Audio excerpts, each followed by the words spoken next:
Hello. How's everyone doing? Hey Daniel, hey Sin. I think I saw Nick in here as well. Hello, hello. So, welcome to the stream. Today, like the description says, I'm going to be working on a demo that someone requested. Um, the demo that they requested was how to do cloth simulation in Maya. So how to have someone interact with cloth, or how to have like a dress or something like that in your animation. So today I'm going to be just animating a very simple scene, hopefully. Hopefully it'll be a very simple scene. And then in the next stream, I'm hoping to do the actual cloth simulation. It was Elin that requested it. So I'm going to be doing a shot that's similar to theirs, to kind of make it easier to follow along. And then hopefully it'll kind of help out everyone. So let me just jump in here. Unfortunately, I don't have a huge amount of time today to stream, so this might be a shorter stream, maybe an hour, maybe two. We'll see how much I can get done. But as usual, if you do have any questions or anything, feel free to ask. So the shot that I'm doing here is going to be kind of just a very simple pulling a cloth off a table. So there's going to be a cloth on this block here, and the character is just going to pull it off. So just so you guys can see, here's the reference that I shot last night super late, so you can see my face is a little tired looking there.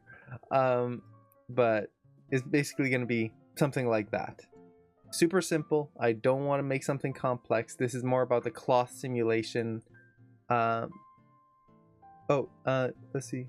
There's always time to watch critiques this week or next week. You want us to remind you of the time, Bo, just in case? Oh no, I've got alarms and stuff. And I don't have a super hard deadline. It's just if I don't get out within a certain time, it's just gonna make my night much longer. Like with this reference here, this was shot at 5 in the morning.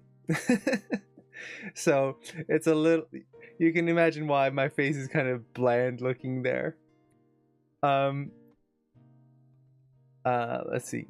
So I'm just gonna start animating, and for all the early viewers here, just as an extra bonus, I wanted to show you one of my favorite parts of shooting reference. And one of my favorite parts of shooting reference is the unexpected references. When will be the cloth stream? I'm hoping tomorrow. It'll depend on how much I can get done on this shot, either tonight or today. Even I might work on it off stream just to kind of get it done, so I can get to that cloth stream as soon as I can. If it's not tomorrow, it'll probably be Thursday. I'm hoping to get it done this week. Hey Eddie, how's it going? I have one quick question. Are you continuing the shaman animation? I'm gonna be continuing that as soon as I get Maya figured out. Maya keeps crashing when I animate that scene, which is because of one of the plugins I use, and I have to get that plugin updated first. So that scene's kind of on hold until I can get that fixed. I'm hoping to get it fixed this week, and I'll go back to it as soon as I'm done this demo, basically. So, kind of as a bonus for all the early birds here, I wanted to show one of my favorite parts of reference, and that is the unexpected reference you can get. So this is the reference I shot, again, 5 in the morning. It was just this simple pull there. But as I was doing this, I was doing a few different variations, and I have a very low ceiling. So this is what ended up happening during one of the takes. And it was, I love this reference because it's genuine. It is not acted. It is not something I tried to do. It is a genuine reaction. And what I find interesting is how off the sound is from the actual hit. So you can see if I scrub through this, my hand is already coming down there. Like, the hand's down, and then you hear the hit right there. My hand's way down here before you could hear the sound. And I double checked, the audio is synced up with this shot. So it was just this really unexpected reference here. And like, it's just this silent scream of pain that I didn't even realize I was doing. And then laughing about it right afterwards. But it was just, I want to use this for something. And what I love, I know that it's kind of blown out because of the light. Something I didn't realize that I did is, as I'm in pain here, my tongue is pushing to the side of my mouth. It's not just like straight, my jaw dropped open. My jaw is off to the side, my tongue is off to the side. There's so much genuine things in here that I would never have thought of when doing my, like, if I had just tried to imitate getting hit. So, and then the silent scream. At this point, I was actually laughing, and yet laughing and silent screaming at the same time, because I hit hard, like right on the knuckles or on the joints there. It was that perfect hit where it wasn't just, oh, ouch. It was painful, but I'm so happy because it got me such good reference. So if ever you're shooting reference and like something goes wrong, that's not a bad thing. Sometimes you can get some really good stuff for the future or for another shot out of it. So for this shot here, I'm just gonna start animating this as quickly as I can here. Basically, I want to just block this in and get a solid blocking right off the bat. And I'm going to be using a technique which is basically just kind of blocking in every 4 frames. It's kind of a straight ahead technique. And it's something that I like to use for quick shots like this. Have you ever seen a YouTube channel called Studio C? I think so. If it's the Studio C I'm thinking of. It's not Studio Canal, is it? Oh, and there's my cat. Okay, make sure the spine's working here. Tell them when you hit it, it will make sense as to why it hurts so much. Let's see. Oh yeah, I hit my ceiling here is rafters, so it's not like a smooth ceiling. So I actually hit like the corner of a rafter, which is why it kind of really stung when I smacked into it. Oh, gotta fix his knee there. Yeah, floor joist, exactly. Okay, so his hips are rotated. Let's see. I want to get this nice clean line of action.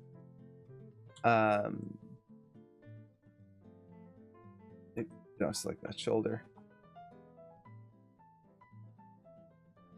And then watching your facial reactions, you reminded me of this video. Ooh, I'll have to check that out.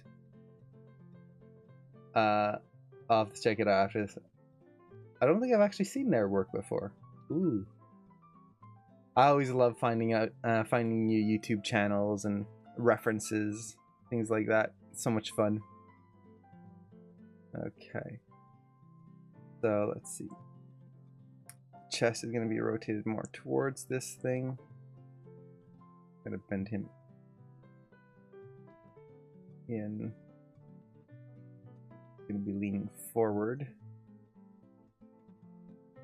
And he looks all broken right now. That's fine. The early stages of posing always end up kind of looking very broken. There you go. Already that helps.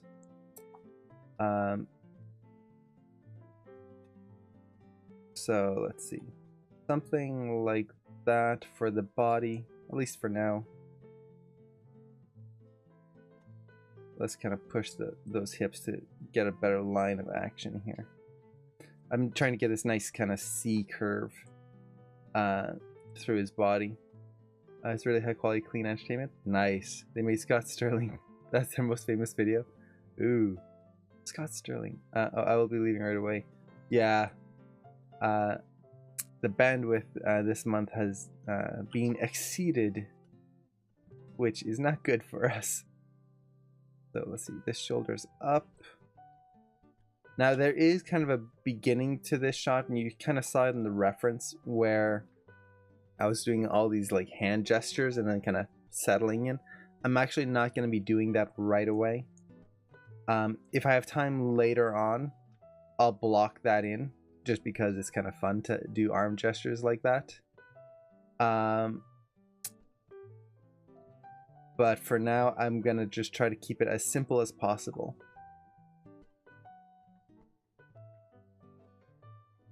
Shoulder forward. Okay, and then this shoulder kind of needs to come up a little bit.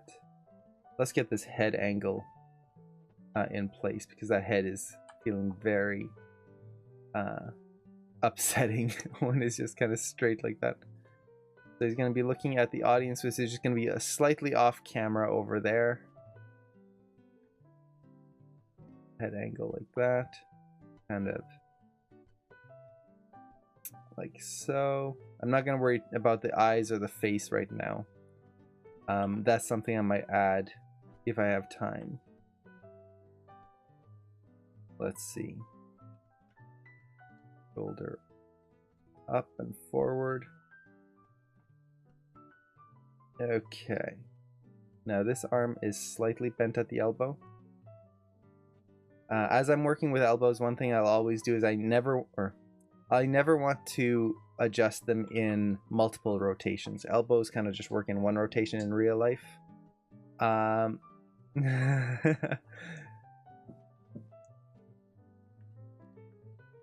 So let's see. Instead I'll rotate the shoulder because that's when you rotate your arm like that, it's the shoulder here rotating. So just kind of keeping that in mind here. Let's see. Now the exact position of him I might actually have to adjust here. He's a little forward. So let's just take the layout control and whoop, move him back just a tad. My wife or crush and I miss your dad. Oh no. He can't stay too long in today's stream, but usually he likes to stay in the streams for a little bit and just kind of watch. So I'm sure you'll meet up with him again at some point. Let's see. So a little bit of a bend here. Just try to avoid that super straight. This wrist kind of comes down. Okay.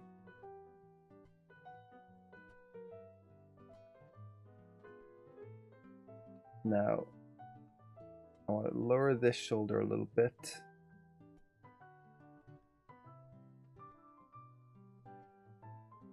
Check my balance. It's actually out of balance here.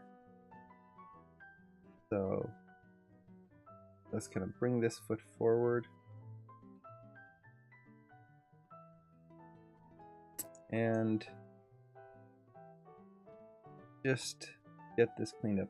This first pose is always the longest. Whenever you're animating and you get started on a new shot, this is kind of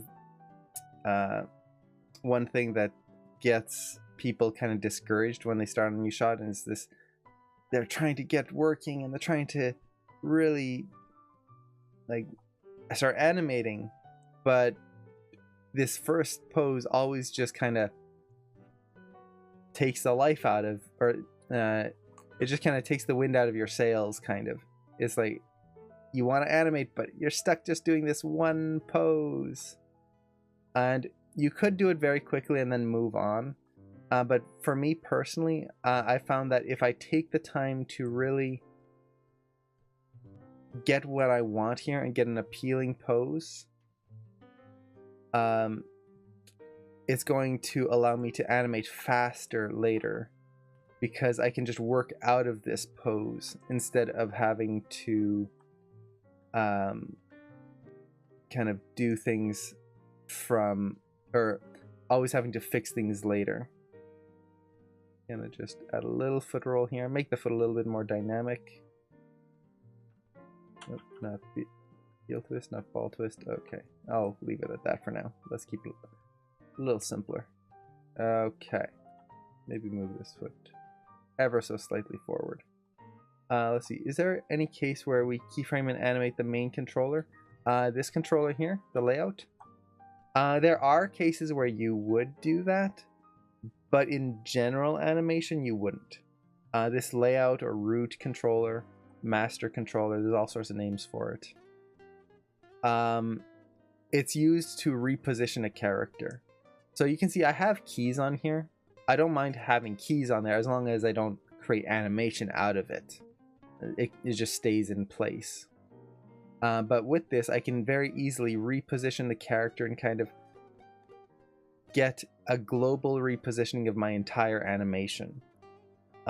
So it's a very, very handy controller, which is why you want to kind of avoid keying it in most cases, because by keying it, suddenly you're reducing your ability to globally adjust your animation. And I'm just kind of trying to get this pose looking good from all angles. And let's see, I think that's pretty close. Last thing I want to do is just do quick poses of the hands. This is, for anyone who's been in my streams or my Q&As, I like to pose out the hands. That's something that is just kind of a personal preference of mine. And I do, whenever I start a shot, I'll start posing the hands right away. Or as soon as I can. As soon as it kind of makes sense for the shot. Because I like to make sure that the whole pose reads. If the hands aren't posed out, then the pose is still missing a very important bit. I would be like not posing out the legs or something like that. Translation and also rotation? Yeah.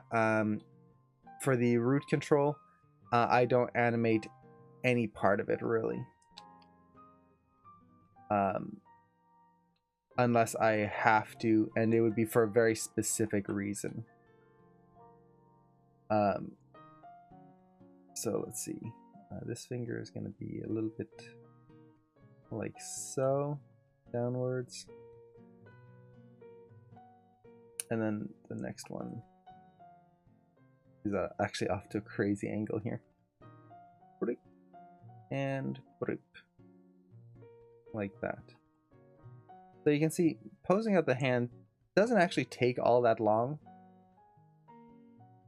And to me, posing out the hands is actually one of the easiest bits of animation to do.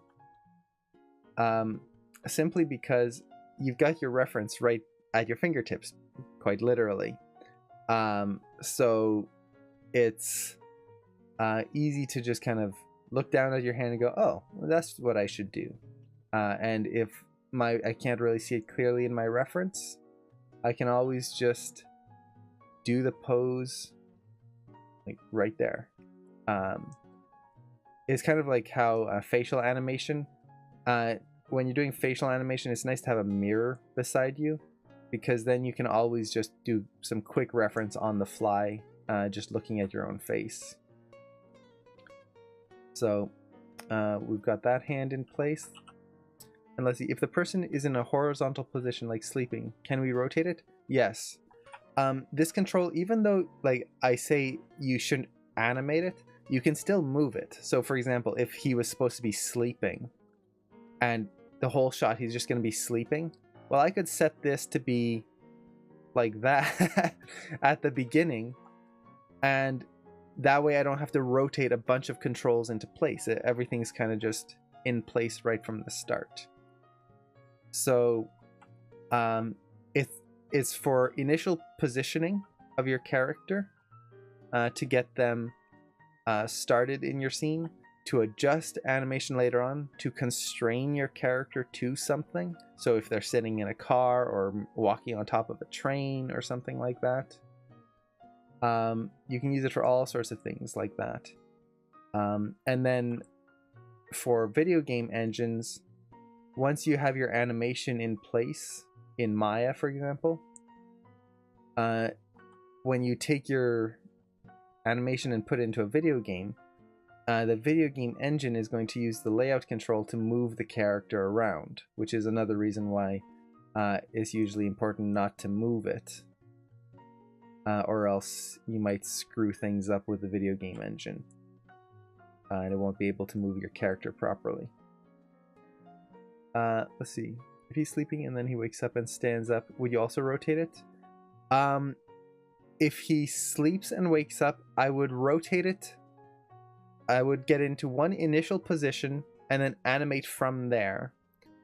But I would put it in the position that's going to help me the most. So what I mean by this is, if the character is sleeping for 90% of the shot and then he's only up and awake for like 10 frames, but for the rest of the shot he's rolling in bed and tossing and turning, well, I might move that layout control so that all my controls kind of line up so that the rolling and everything is easier to animate. If he's sleeping at the start of the shot and then he wakes up and then he's running around and doing a lot of things, maybe he's late and the alarm didn't go off, then I would just leave it like normal and then just rotate the character to be sleeping and then come back up, because he's going to be spending most of his time up. It's a control that kind of helps you get the global positioning, but then you can use to get the majority of your action working in a way that's much easier to deal with.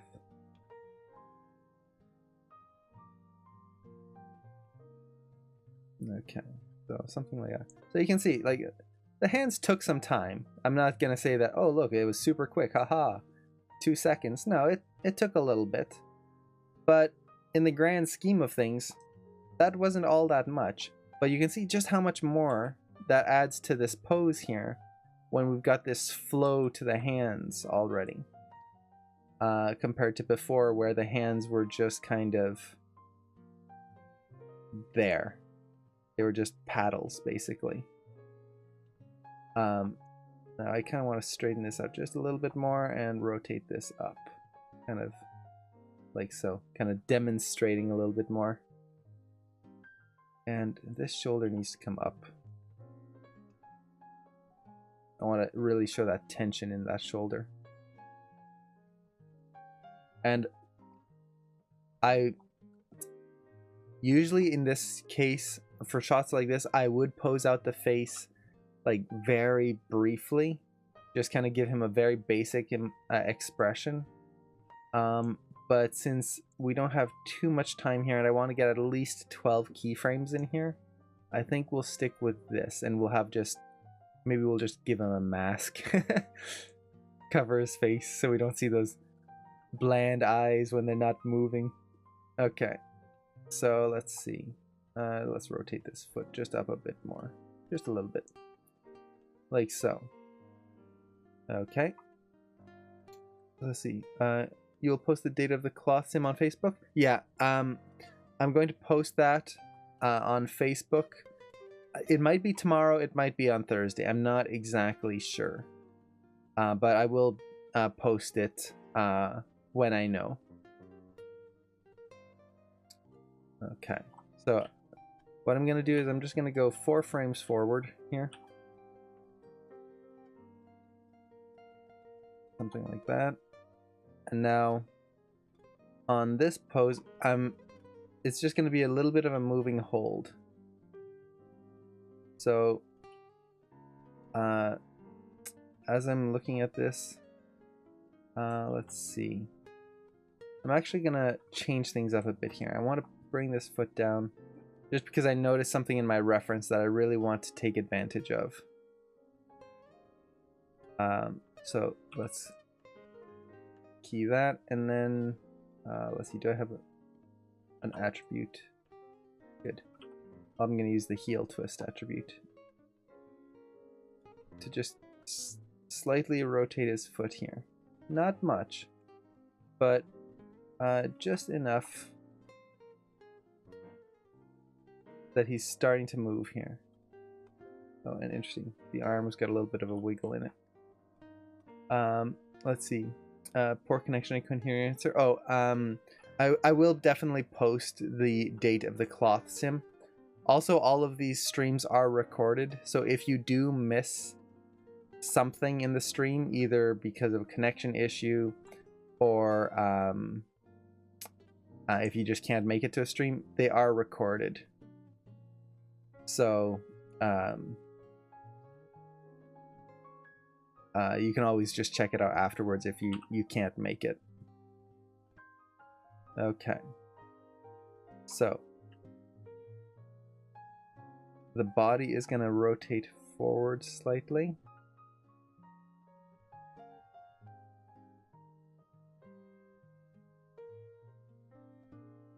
I'm just trying to build in this moving hold here.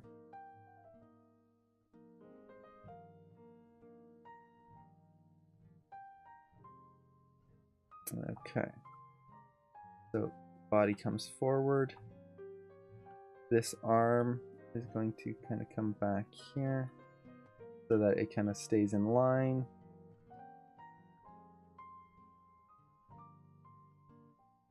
Let's add a little bit of rotation to the wrist.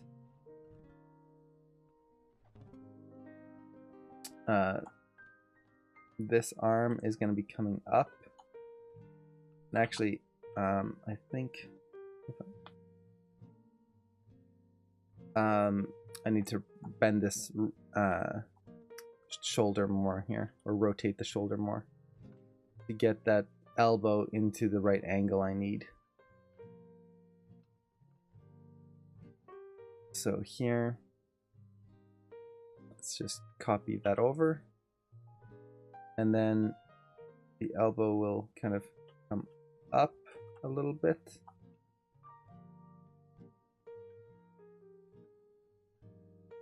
And the shoulder will go up.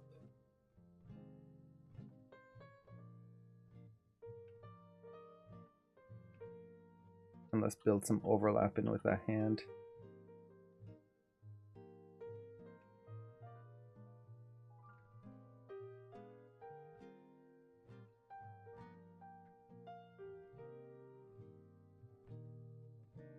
Something a little like that.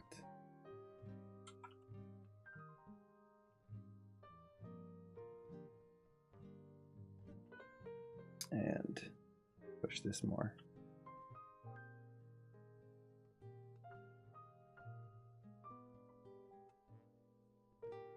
Okay, so it's just, you can see it's just a tiny little wiggle that we're getting here. I do need to move his hips ever so slightly. Not on this frame. This one here.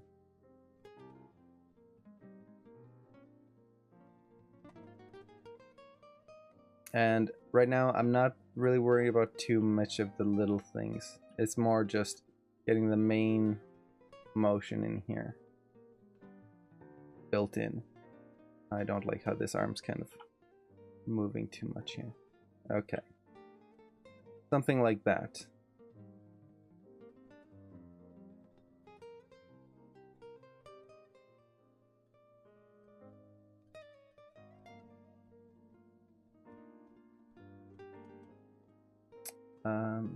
Let's see. Oops. I got the hand backwards here. Let me just take everything. Let's go 4 frames forward. And I just kind of have to reset this arm here. Okay, so arm, arm. That needs to be there, and then this needs to be here. Yeah, that. That's what I wanted. It needs to come up on the next pose.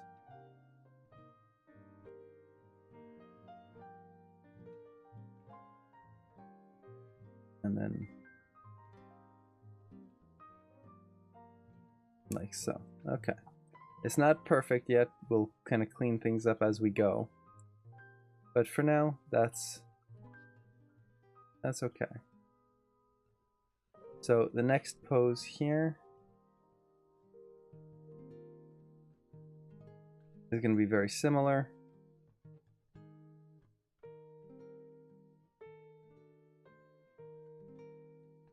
This arm keeps coming up.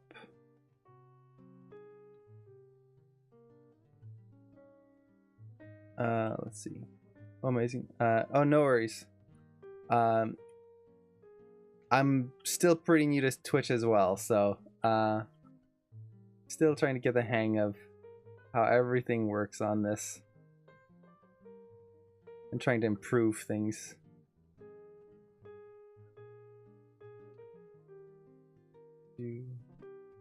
Okay. So I'm just trying to get this nice overlap in the hands right now. The fingers, I don't want to animate them too much. In this shot, I really don't want to over animate the fingers.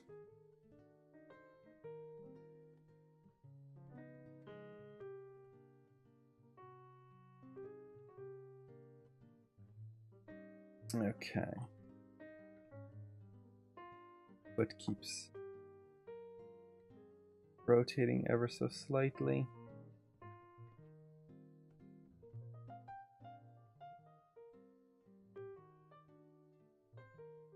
Hips keep traveling forward. So you can see how I'm just building this very simple moving hold here. I'm going to take the translate Y and... Oop, not too far. I'm using the graph editor just so I can get a nice, simple transition in the translate Y without having to try and fight with my manipulators here.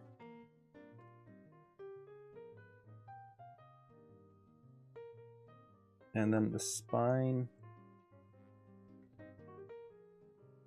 is going to rotate a little bit this way.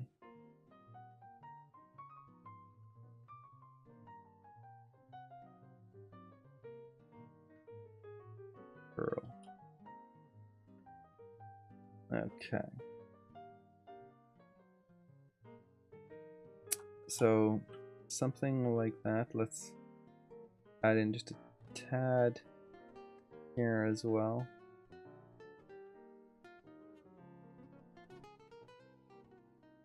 Kind of trying to build that arc in here. Very simply. So you can see how he's just kind of holding a pose, but I want to really get that feeling like he's holding it, but he's not dead in the pose.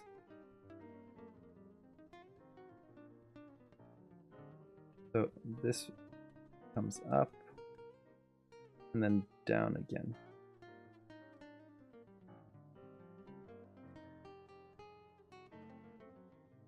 And building in that overlap.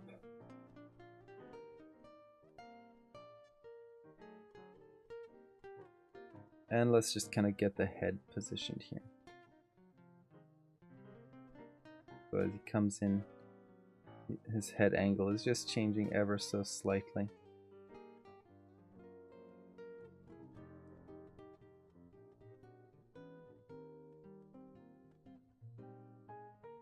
There you go. Okay. So keep on going here. We've got 3 poses done. I'm expecting to have about 12 poses in here. So, not too bad. Now, this is going to be the last of the moving hold poses here.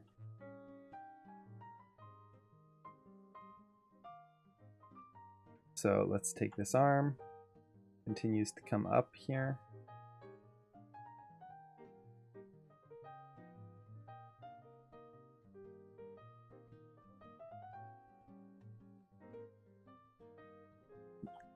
body will continue to move forward ever so slightly. Let's see. Something like that. Foot twists ever so slightly. Now there are different ways of doing moving holds. This is just one of them. Typically when I'm working on moving holds, the way I kind of like to do it is to just kind of set the beginning and end keys and then use the graph editor to kind of clean it up.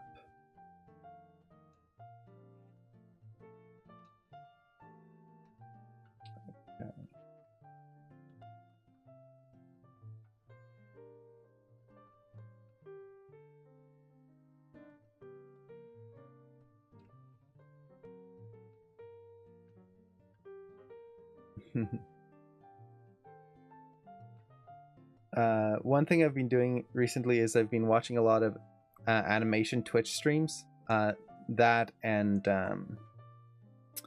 some sculpting Twitch streams, which are really awesome. I really like kind of checking out the sculpting on Twitch. And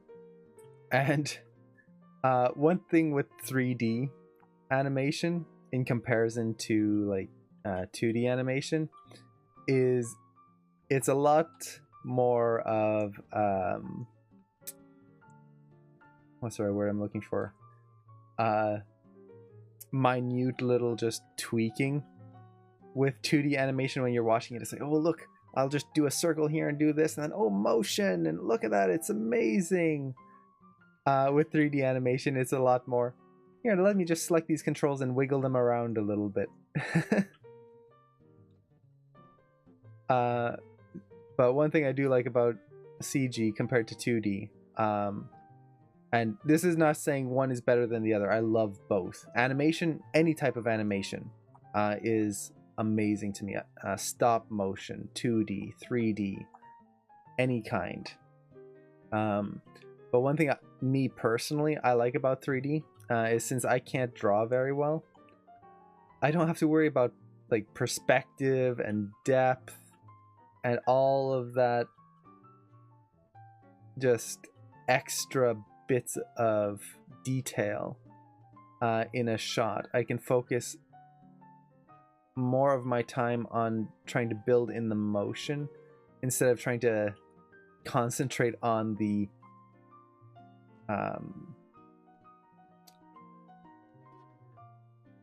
fundamentals, I guess, of drawing. Trying to get this arm moving in a nice clean arc from the top view here as well. That's one thing with 3D animation though, is you have to watch your shot from all angles. You don't want to kind of get stuck just looking at one angle.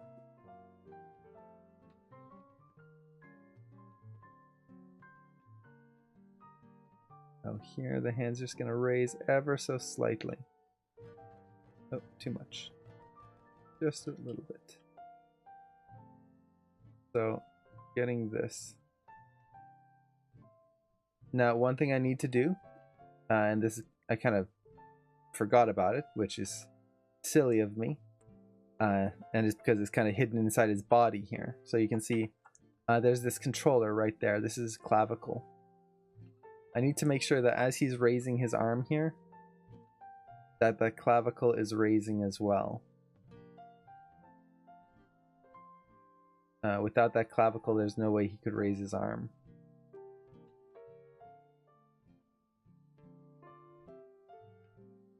So we're getting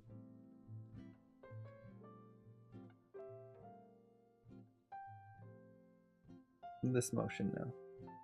Now my arcs aren't perfect. For example, with this hand, I would need to kind of drag it around in kind of 3D space here.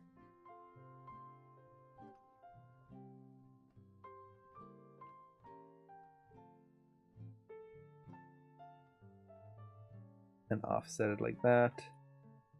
And that kind of helps build in nicer, cleaner arcs in there. But that's not really what I'm super interested in right now.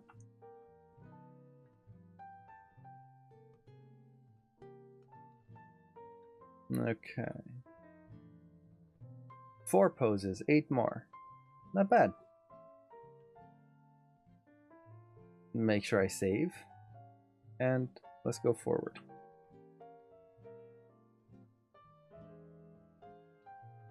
Okay.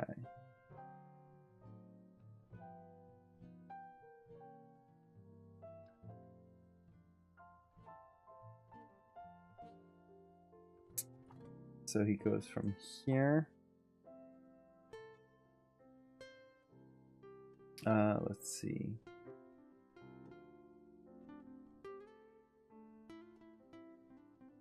So this is going to be another... This is just before he starts moving. So he's actually going to stop pretty much moving here. I'm actually going to leave this pose alone and then tweak this in the graph editor because I really want finesse controls here. So I'm actually going to go forward here. So 51 is not technically done. I'm coming back to this. Let's see. So we've got that and then this. Okay, so on this pose, a lot of things are happening. First, let's get the hips in place. The first thing that's happening is this hip is rotating back here. Oops, I just selected everything. Okay, select just that. Make sure I set a key on it. Okay, so this hip is coming back here. It's dipping down on this side. It's coming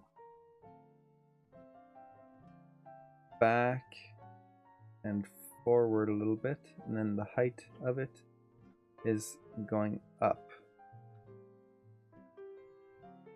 Let's see. Up here. So something like that. Hey Daniel. Oh, take care, Daniel. Oh, remodels work on your house. I hope it goes well. Best of luck with that. And thank you so much for dropping by. Okay, so he's going to be pushing like that. Okay, let's do the spine next. So with the spine, it's going to just ever so slightly start rotating this way,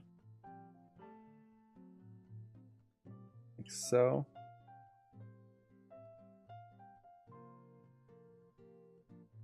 Now this arm is pretty simple. It's just going to come straight back. It comes in, and then I kind of want to continue that arc downwards. So if you watch that arm, it's got this little bit of a wave there, and as it comes back, I want to just continue that a little bit to kind of have it feel like it's coming almost straight back with him.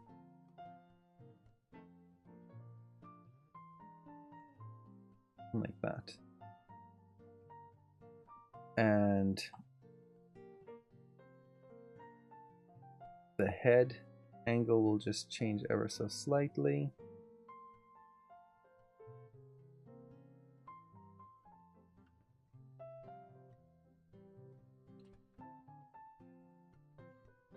I'm gonna just push this clavicle up a little bit. That way I can get that kind of twisting motion. You can kind of feel it in the spine right there, or the shoulder where it's kind of twisting in there. Okay. And now this pose. Suddenly this part of the arm is going to be coming down quite a bit. The elbow, let's rotate this some more. Elbow comes up.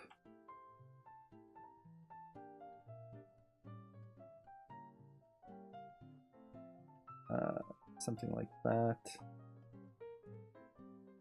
Make sure my elbow is being tracked properly. Okay. So I think it needs to come out a little bit more. The elbow. A little bit more this way. So that way it kind of arcs around.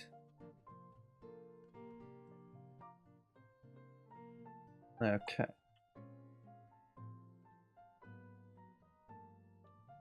Let's push this up a little bit more.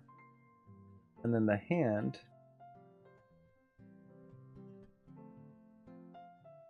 is going to come up.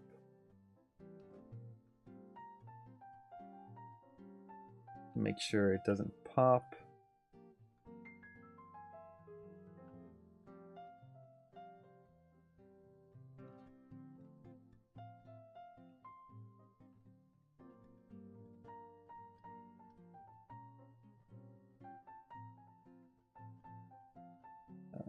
Come over here.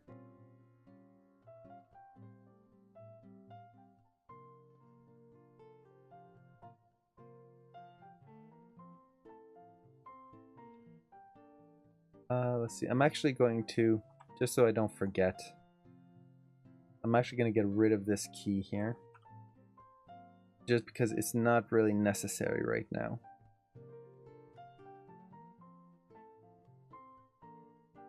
Okay. So basically, what you can see, or what I'm doing here is, I want this arm to be the big movement here. Everything else is going to be shifting a little bit. But the big motion is going to be in that elbow coming down. And this poof. And it is going to affect everything else. Okay. Let's go with that. One more pose.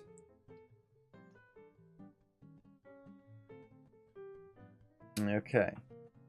Now this is where things actually start moving. This foot is going to twist over. And it's going to raise ever so slightly. Oops, toe tap. So it's going to come over. Let's see. That's good.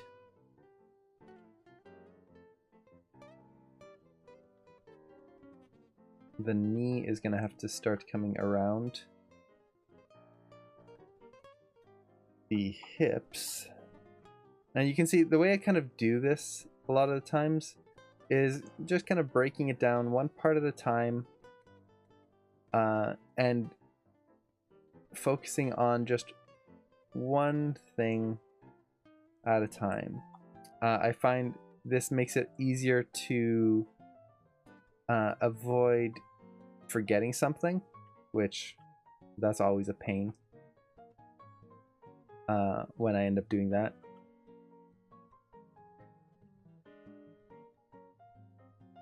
Let's see. This needs to be pushed more.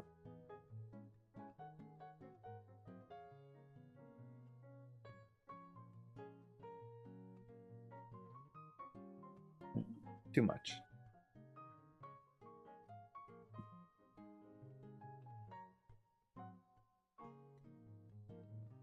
Now, one thing I'm noticing is I'm having to push him quite high here.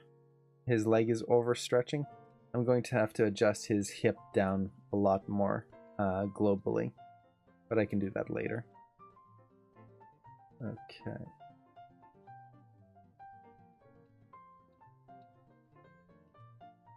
So he comes back here. The hips rotate.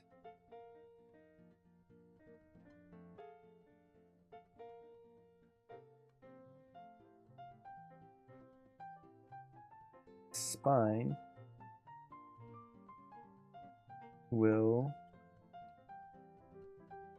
start to rotate as well. Body is kind of trying to straighten out here.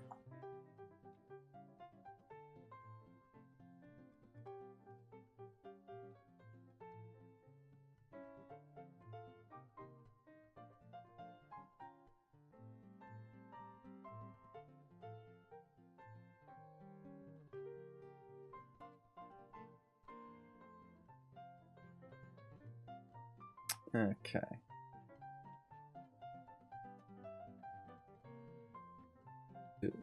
Get that in place.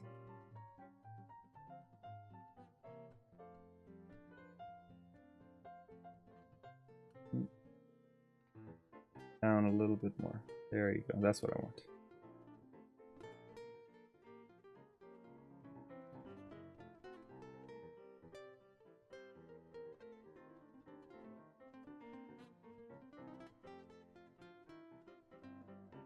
And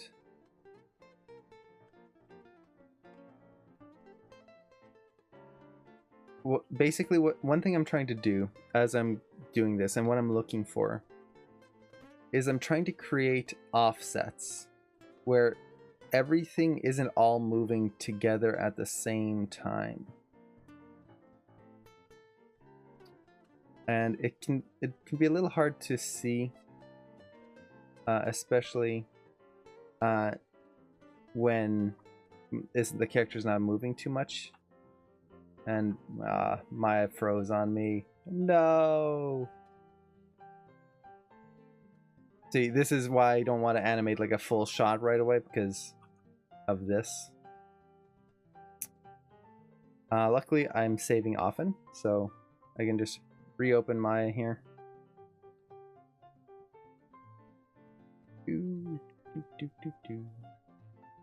It's a pain, but it is a process.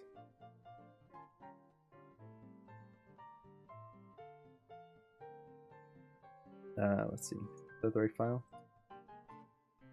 No, that's not the right file.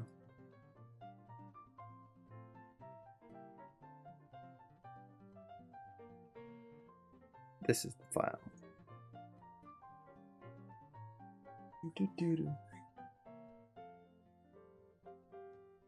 Let's see.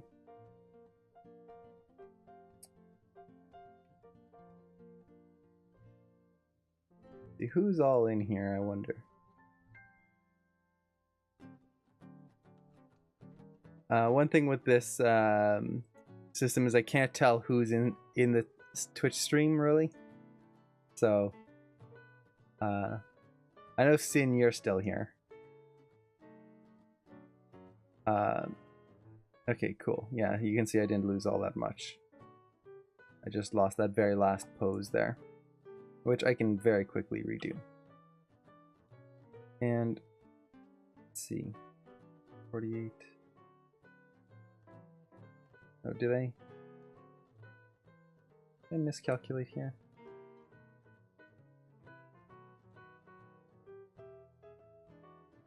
Should be a pose there.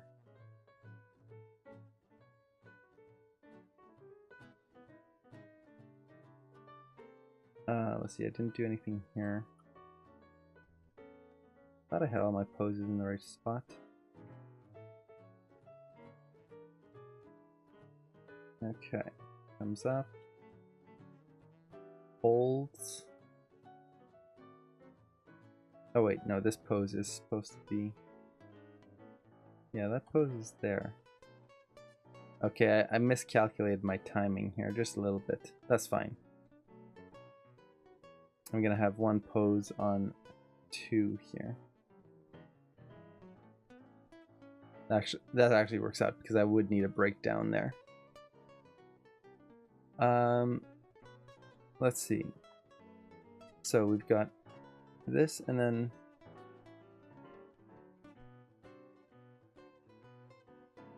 and then this one's continuing to go down.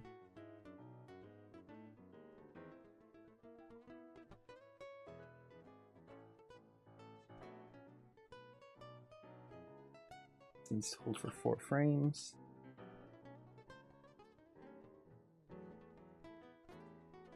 I'm just looking between my reference and my shot here, trying to figure out exactly which poses are which here, since I kind of lost where I was for just a second there. Okay, comes up, goes down. Okay, let's see. How do you go about setting up the shot usually? for a shot like this? You set up the camera and then block, or sometimes you first animate in the perspective view and set the camera to what's better?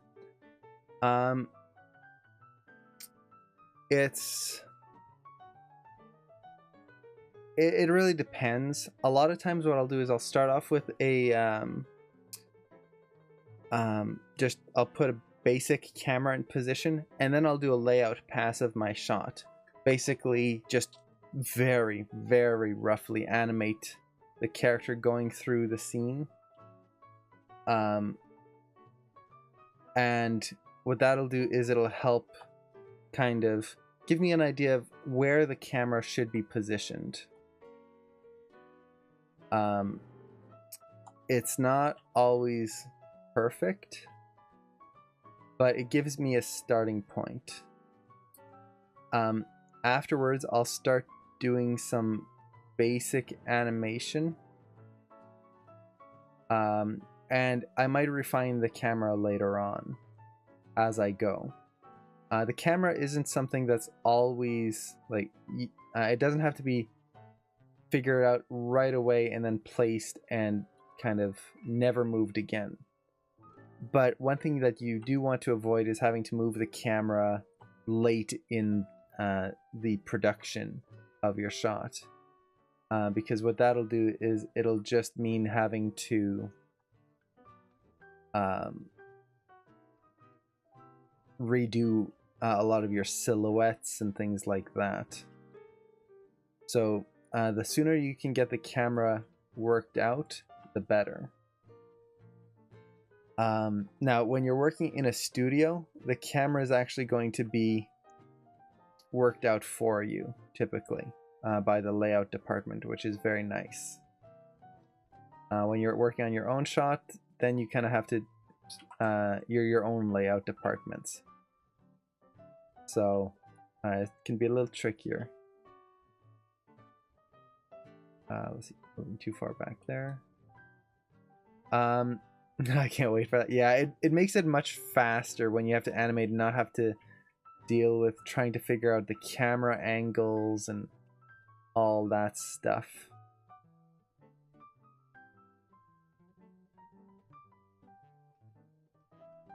Okay. So he's coming up here. Let's see.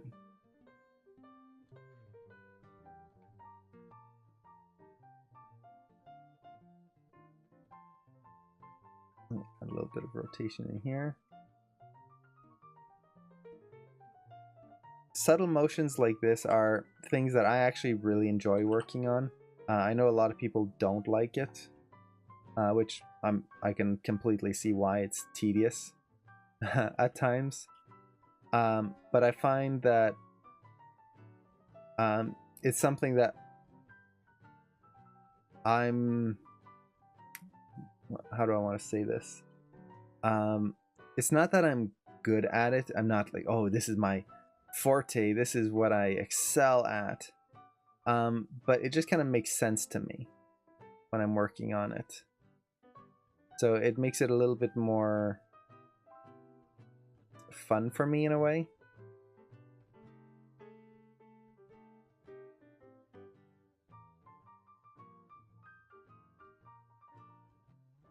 Let's see.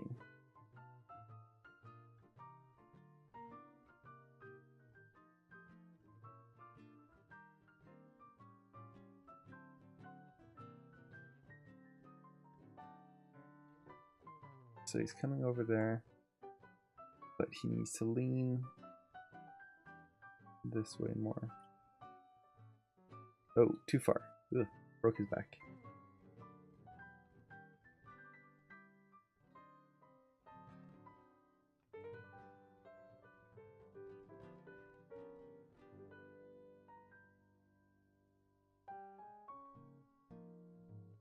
Trying to get this nice rotation in the spine.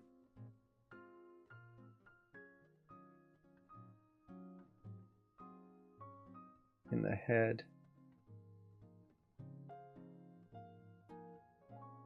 So you can see how the hips are kind of going screen left, the chest is kind of coming screen right ever so slightly. That's what I'm trying to aim for here, is this breaking up of motion.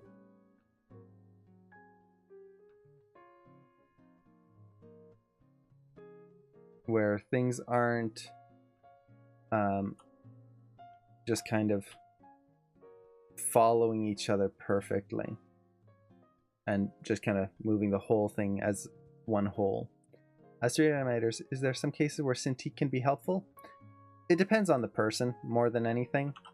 I know people who use Cintiqs when they animate. Some people absolutely love it. They would never go back. Others, as soon as they got it, they switched right back because they just couldn't stand using it. And then you have that kind of middle ground where whatever they have, it's fine. There's no special preference. And basically the main kind of, I don't want to say an issue, but it's kind of the dividing factor, is the Cintiq is very nice because you don't have to build in that kind of hand-eye coordination that you do with a regular tablet, which is being able to, like, your hands down there, but you're looking forward. It's the same as when you're using a mouse, basically. But with a mouse, it tends to be a little bit more intuitive than with a tablet, because with a tablet, we've been taught all our lives to draw and look at what we're drawing. It's this kind of intuitive thing. So when you get to his arm's really twisting in here. When you get to start using a tablet, it's kind of going against a lot of ingrained habits, and it takes a while to kind of relearn those.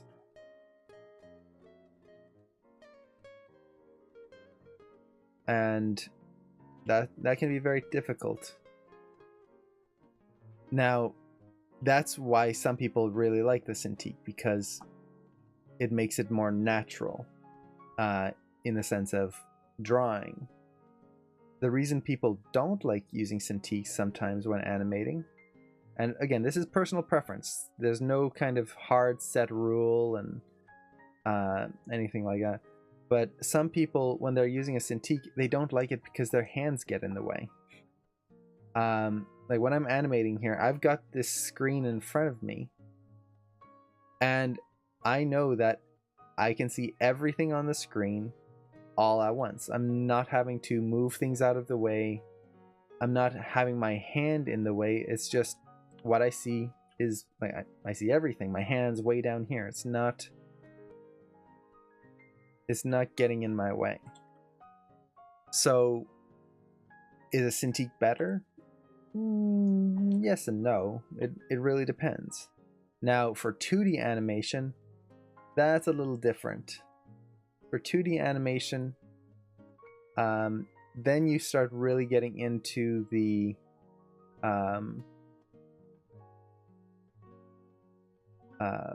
what's the word I'm looking for? It just, again, it comes back down to that hand-eye coordination thing. With 2D animation, it really helps because it makes you draw more naturally. So when it comes to 2D animation, most of the people I know who use Cintiqs for 2D wouldn't go back to a tablet or a mouse. Well, they can't do it with a mouse, so they wouldn't go back to a tablet. They'd stay with the Cintiq because it just makes everything feel more natural.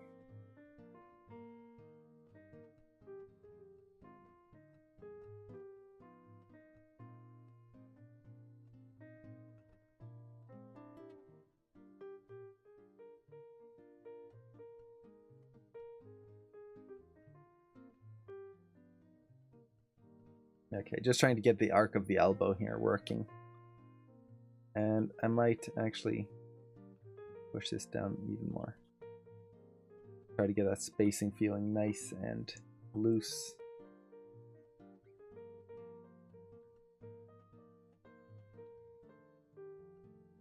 Okay.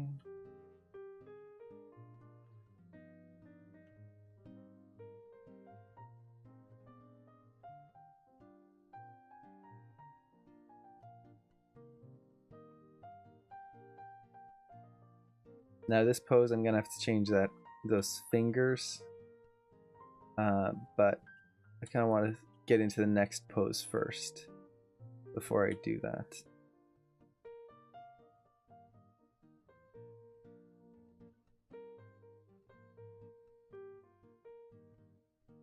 There you go. So this is what we've got so far. Not much. He just kind of comes in, and then we've got this kind of anticipation right here. So let's save, make sure we don't lose anything. Select everything again. And go 4 frames forward. Okay, so 4, 4, 4. Okay, good. I'm on track.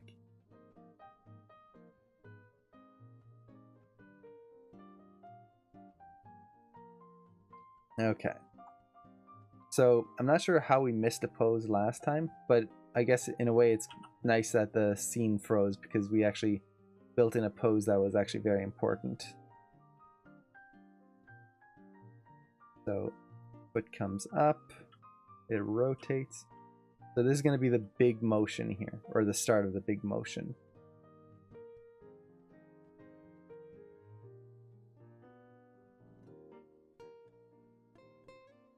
The foot's even going to slide just a little bit. Okay.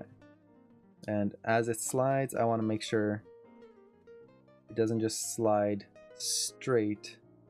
Add a little bit of TZ in there as well. I always try to make sure things aren't on a perfect flat axis when I'm working.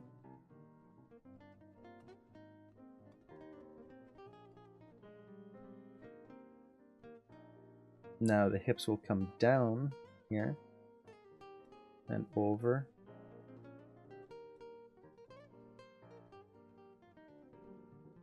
Now I'm kind of seeing a balance issue. Again, I can adjust that globally with the hips.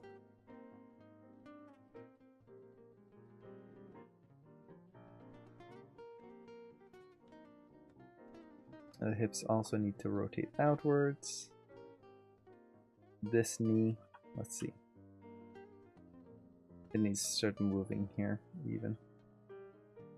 Oh, too much. Just a little bit. There you go. And then here it can start moving.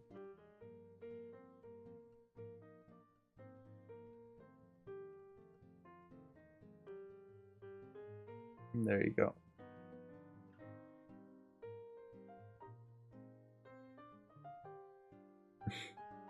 As soon as I always find that funny, as soon as you get to just one pose where nothing is like properly moved, I've just moved the hips here. It just feels so bad.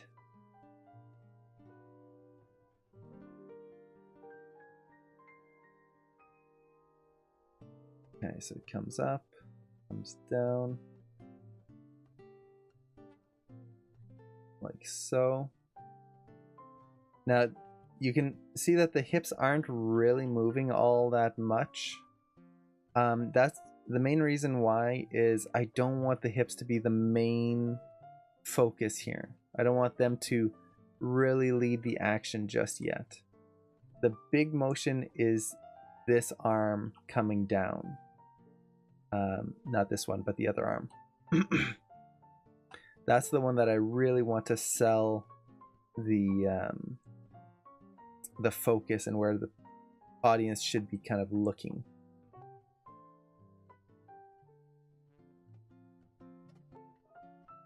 Okay, so at this point, this shoulder's actually pretty kind of down here, something like that.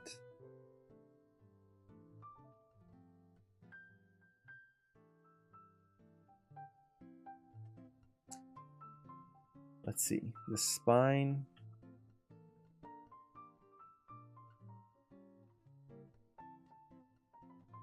Needs to be rotated again. Do.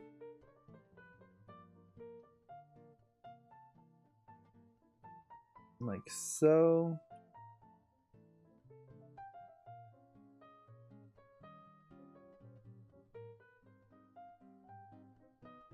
And then this arm. It's like the clavicle. Yay, I got it. That's gonna come down here. Let's kind of bring it back just a little bit.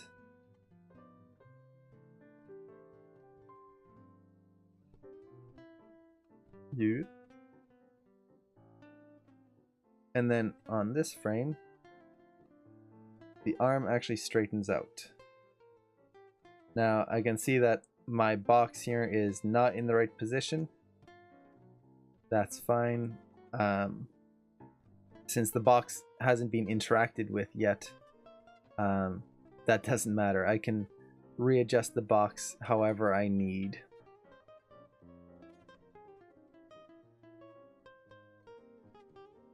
Okay. I kind of want the arm to be down here. So let's just take the box here and the stand that it's on. Oops. Let's see. This and this, and just kind of move them. Let's see. How do I want to do this? Let's save first. Who's the student that asked for the demo? It's Elin. I don't have the last name off the top of my head. Let's see. But it's a shot very similar to this. I'm actually creating this shot to be pretty close to theirs. Just in terms of what's kind of going on. That way, when they look at this demo, hopefully it'll be a little bit more helpful. And just kind of... they won't have to... or it'll be easier to follow.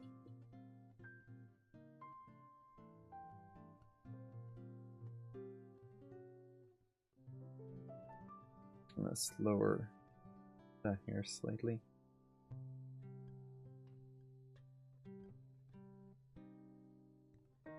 This arm here needs to come back up just a tad. That's better. There was a pop in that one arm. Yeah, she has incredible work. Really great stuff. And her reference was just absolutely wonderful for her shot. She's really good at shooting reference.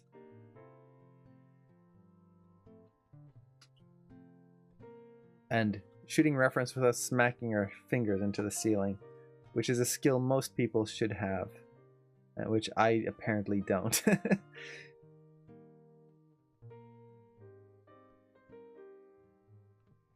Okay. So we've got that.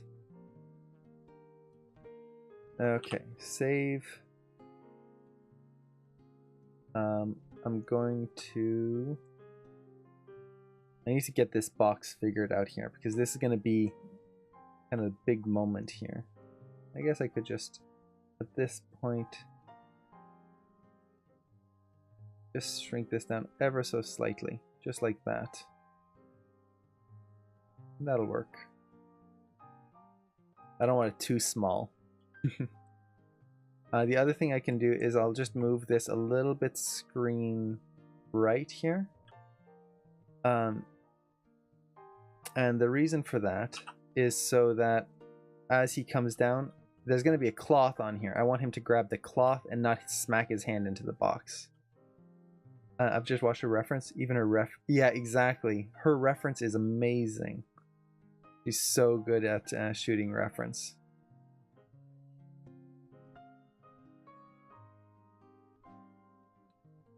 Okay. Let's take these fingers here. Just repose them slightly.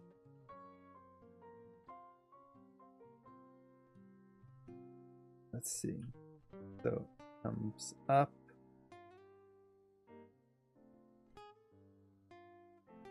This is going to be a fast motion, so I want these fingers to kind of, I don't want them to whip around. Fingers don't overlap like they're just strings, but I do want them to kind of feel like they're reacting to this motion.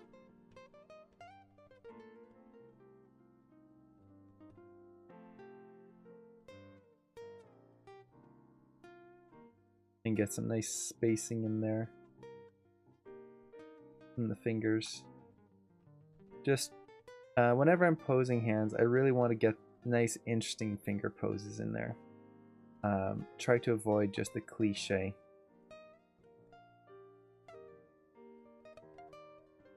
Something like that for now. And then as it comes down, I'll leave this because it's actually going to be pretty similar to what the hand pose should be, because it's grabbing. Actually, this pinky should probably come back up.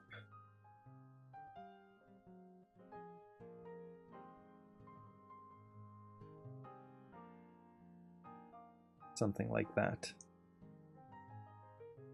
Okay. So let's save, select everything, go 4 frames, oops, I don't want to set a key on all the set and everything. Okay, select everything, set a key. Okay.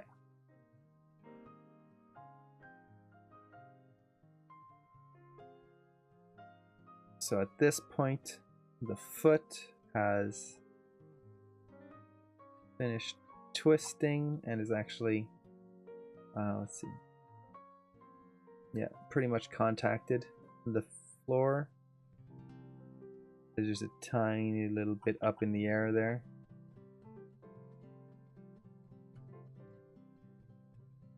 So something like that.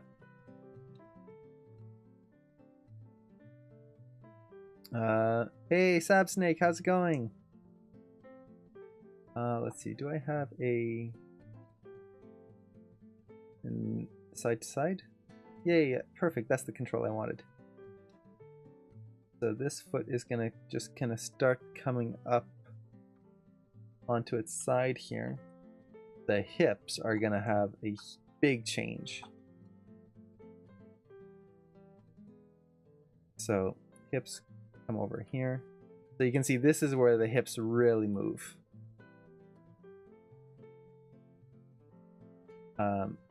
They're actually going to be rotated this way. Let's kind of rotate this down a little bit more. Angle them up. Now I moved them over straight back, but they'll come forward as well. Something like that. And then height-wise, let's kind of keep moving them down. I opened ZBrush and I'm already confused. Yeah, ZBrush is a monster of a program in terms of learning the interface. It is different from anything you've ever used, most likely. Once you do get used to it, though, it makes it much it kind of becomes second nature. It makes sense why they put everything where they did. Typically, for learning kind of the interface for ZBrush and like how to use the basics, just go to the Pixologic site, and they've got a bunch of tutorials on kind of just learning the basics in there. Some really good tutorials, and those can be very helpful in just kind of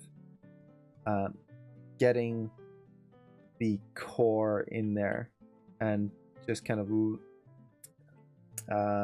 getting that basic understanding of how things work and where to go for things. that'll be really helpful. Okay, make sure the knees are leading here. Okay, spine.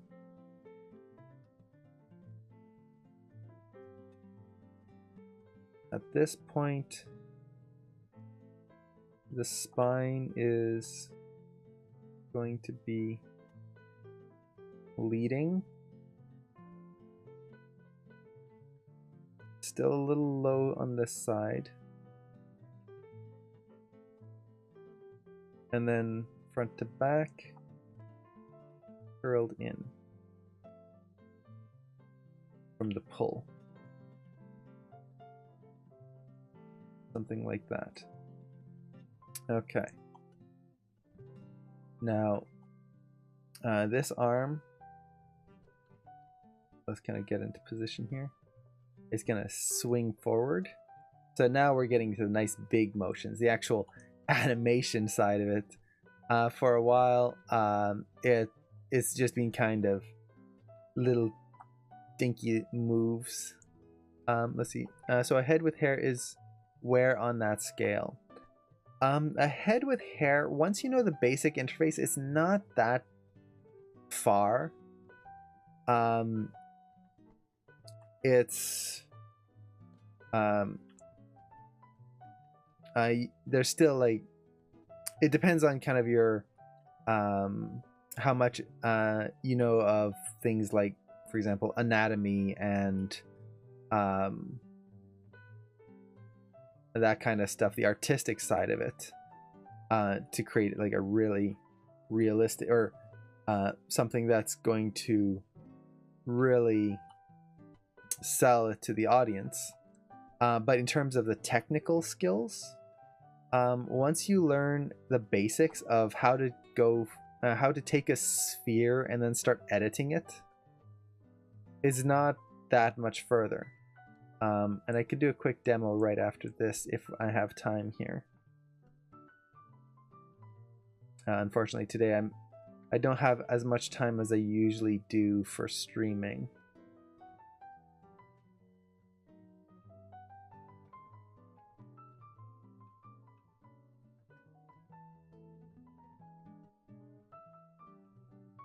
Okay. So that arm's there. The clavicle comes up and back. No, not too far back. I don't want to bother you too much if you need to get that stuff done. I didn't make this character. This is a character that's provided by Animation Mentor. There's a link to Animation Mentor down below there. They're the school that I teach at and that I went to when I was a student for animation. Their rigs are really awesome. I love these rigs. This is the Jules rig. And right now he kind of looks a little bland because I haven't touched his face, but you can get some really cool expressions in here with him. Here, let me open up another Maya window here and just show a little bit of a better demonstration of his face, because this is not the best representation for him. Let's see, over here his face is, or his head's going to be coming up. Let's raise that neck. My tablet working here. Head's coming up. Something like that.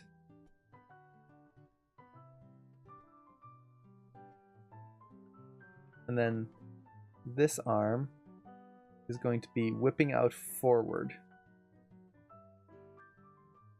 And I kind of want to drag the elbow back a little bit. So, kind of like that. There's going to be kind of an in-between motion blurred pose here.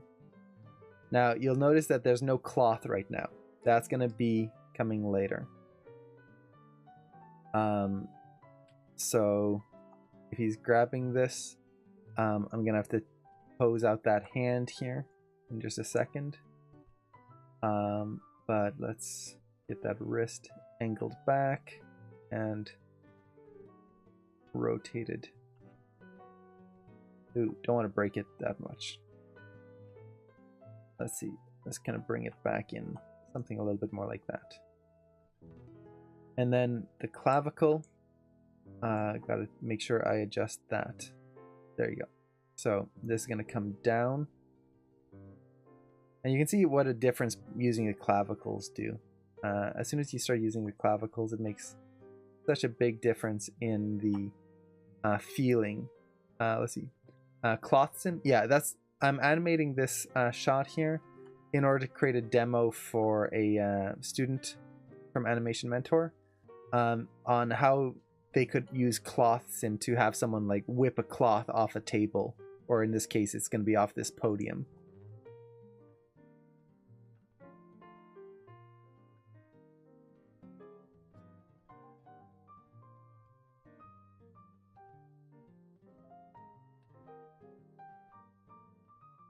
See, something's not reading well here.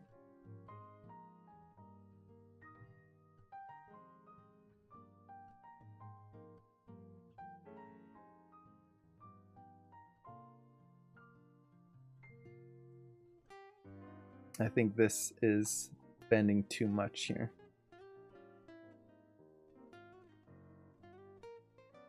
And that's better.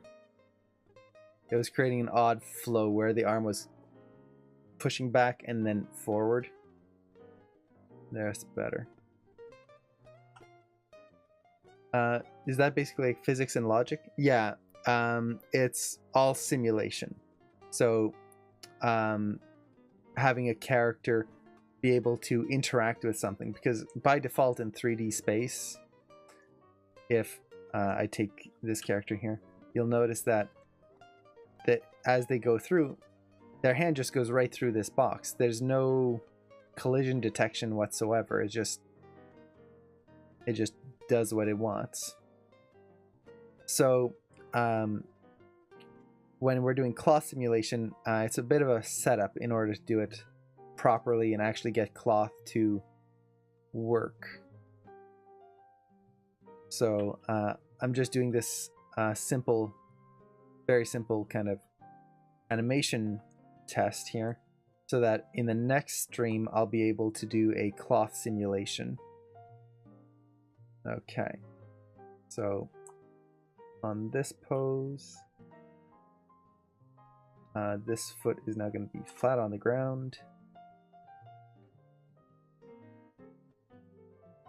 Heel twist. Just keep sliding that foot. I try to avoid having feet just kind of lock off when they contact the ground. Having a little bit of a twist like that can kind of just feel very nice. Not so much that it feels like the character is just sliding around, but just something. Hey Hamo, how's it going? Oh, it's my pleasure. I hope those notes are helpful. I know they weren't the longest notes. It was already pretty late when I got to the shot, or to your drawing, so I didn't want to write notes while I was half asleep. But I hope they're somewhat helpful. And yeah, your drawings are awesome. I really like them. And in terms of what I had mentioned about the head of the skull and everything, it's just kind of watching that eye socket, because you can even feel it here. You've got that bone right there, the socket for the actual eye socket. Where the eye attaches is actually just inside of that, and this is really going to help give that extra. It's not so much depth, and it's not that what you had wasn't really working. It's just, it's going to give it physicality. Like there's an underlying structure. Anything helps? Yeah, working alone is a pain. It's not fun when you have to try and learn everything just on your own without any support. Or it's not really support, it's just someone to bounce ideas off of. Oops, this foot actually has to come backwards here. Which is one thing I like about these streams here. It gives me a way of kind of testing ideas and stuff and chatting with people. It just makes it a little bit more interesting than just doing tests and demos on my own and just recording them for the school, which I like recording, like just kind of doing my own recording stuff. I have a lot of fun with that. It just kind of gets lonely when you're looking at a computer screen all day and all you're doing is talking to yourself on camera, which actually I guess isn't too bad for me since I have a twin, so it's kind of just feels the same as talking to him. Let's see, I've been I'm for a while, but if you want to follow, nice. Yes, definitely check out his work. He's got some allow the link. Here, let me post it for you. For some reason I'm seeing the link, so I'm gonna have to double check my mod settings, see what's going on there. I thought all the links were allowed here. I could see all the links people were posting, and apparently not. Let's see, I think I might have to move the hips a little bit more. Something like that. So now we're getting into some motion.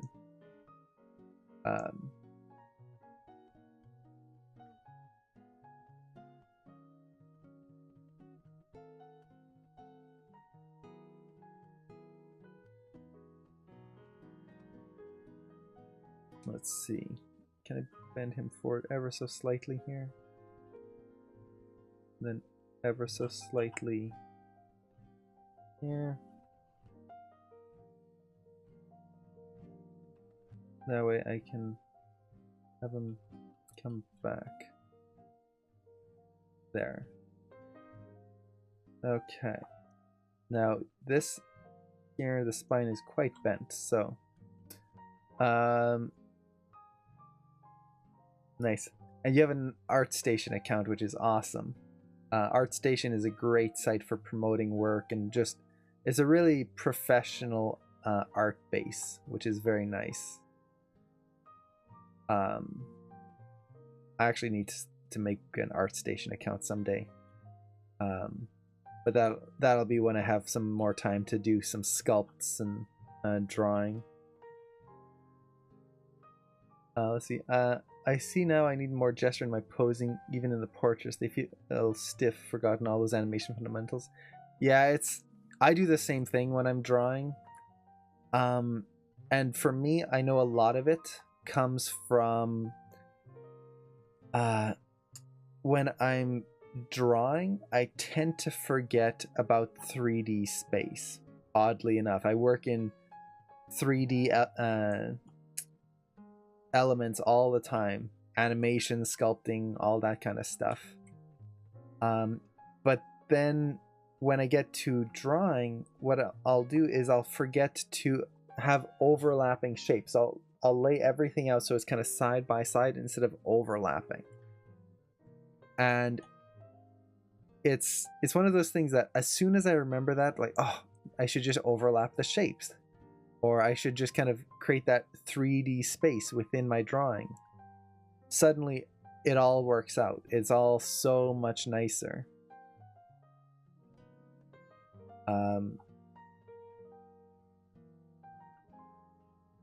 Whoosh.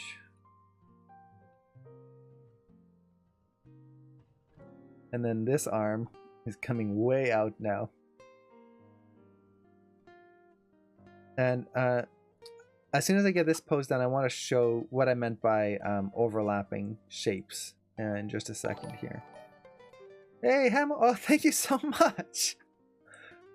That really means a lot to me. Thank you. And I did put the tip jar in, just like you asked. But thank you so much. That really means a lot to me. That's awesome. And I did set it up so like your name should show up there, or whoever tips should show up there.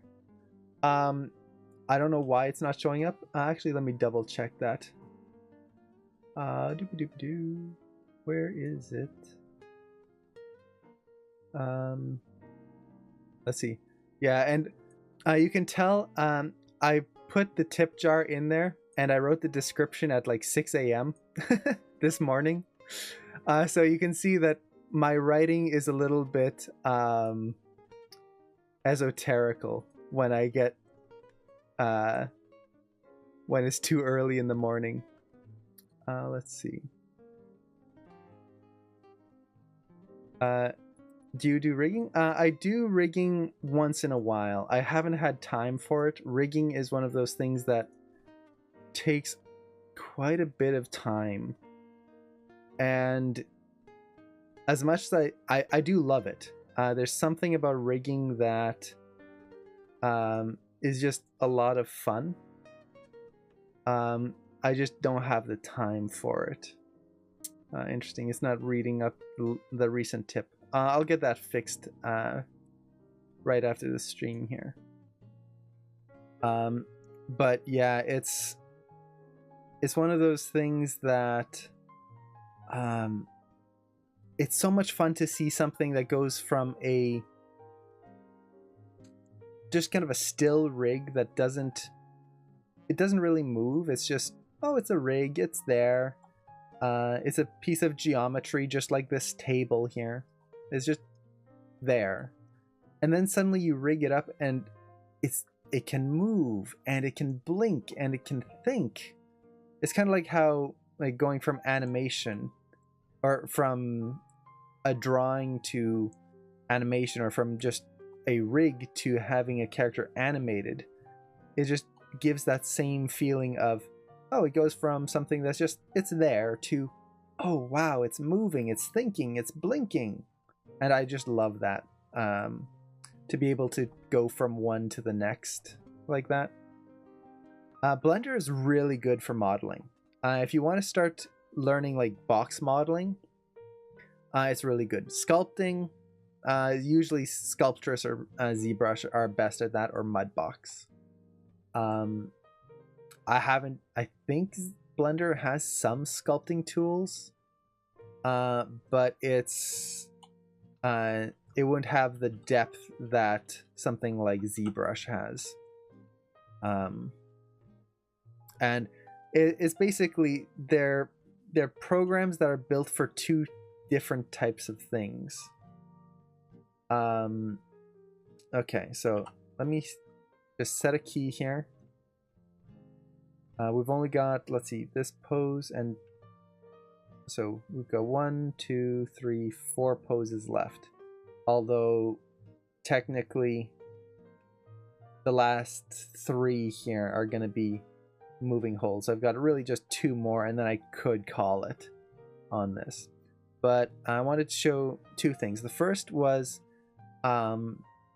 overlapping shapes. So this is a little test I've been doing. And before I do that, let me make a new layer here. So typically when I'm posing things out in drawings, my usual tendency is I'll draw something, and let's say I want to make a little character here. I'll lay out everything very flat, like everything has to be next to each other. Something like that. So there's no overlap. But to really sell a character in 3D space, simply overlapping the shapes can be very helpful. So for example, having the chest here, and then the hip could be like back here. So now we get this kind of bean shape that we're creating. And it creates this overlap where we see one part is in front of the other. If a character, well, I'll just show some of the examples here. So these were some little tests I've been trying to do for possible emotes and for Discord and for Twitch here once I get Discord running. So let's see, which ones do I have here? Let's see. Why are they not showing up here? Okay, there you go. Everything showed up. Okay. So let's try that. That was just a little test, but you can see here how it's a bunch of overlapping shapes. Let me take this layer here that I created. I'll move it up above there, and let's just clear it out. So you can see that the head overlaps. Pick a different color so we can see. So the head overlaps the body, which overlaps the hip and stomach area. So it's just overlap. And then let's see, which other ones do I have here? I was just in a cat drawing mood. So you can see it's all overlapping shapes, but it gives it that depth compared to if I drew, let's say, the head here and then the body there and then the hip here, then the tail. Well, suddenly it's all detached. There's no feeling of depth of 3D space. Now, I'm not the best illustrator. This was a very good day for me of sketches and doodles. So we have that one. It's, again, head overlaps. The ears are not just placed over top of the head, they're placed on a trying to imagine as if, like, if this is the side of the head, the ears don't just go like that, but you imagine that 3D space, that contour of the ears would go around and then come up and over like so on that 3D surface. So imagining this as a sphere.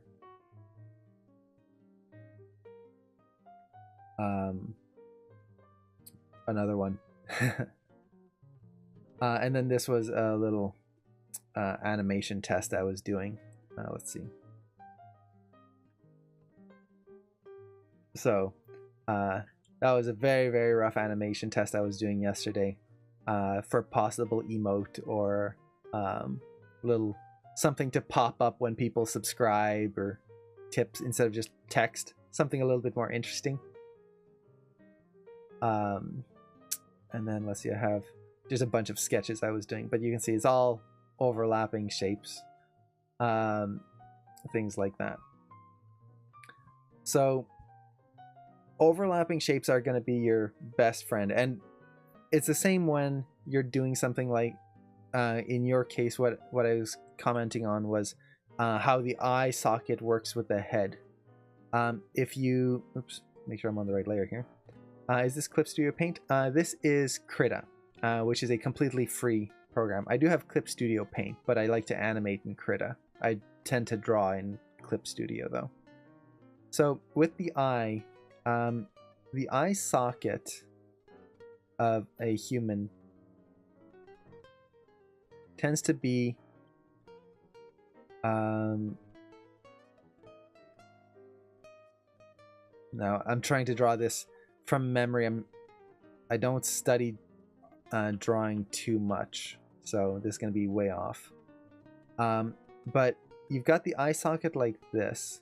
So you've got the brow ridge right there. And then this kind of flows into the back of the skull here. You've got the nose there. And over the nose, there's this this ridge right here that connects, and then it goes over to the other side as well. There's the two pieces there. So you've got this shape for the socket.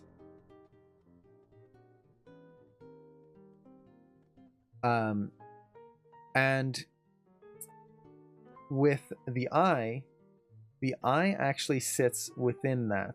So when you want to draw the eye is just a sphere. Like so. And then the eyelids are just skin that attach basically there, and then wrap around the eye. Something like that. And then you've got like the lid and everything. Something like that.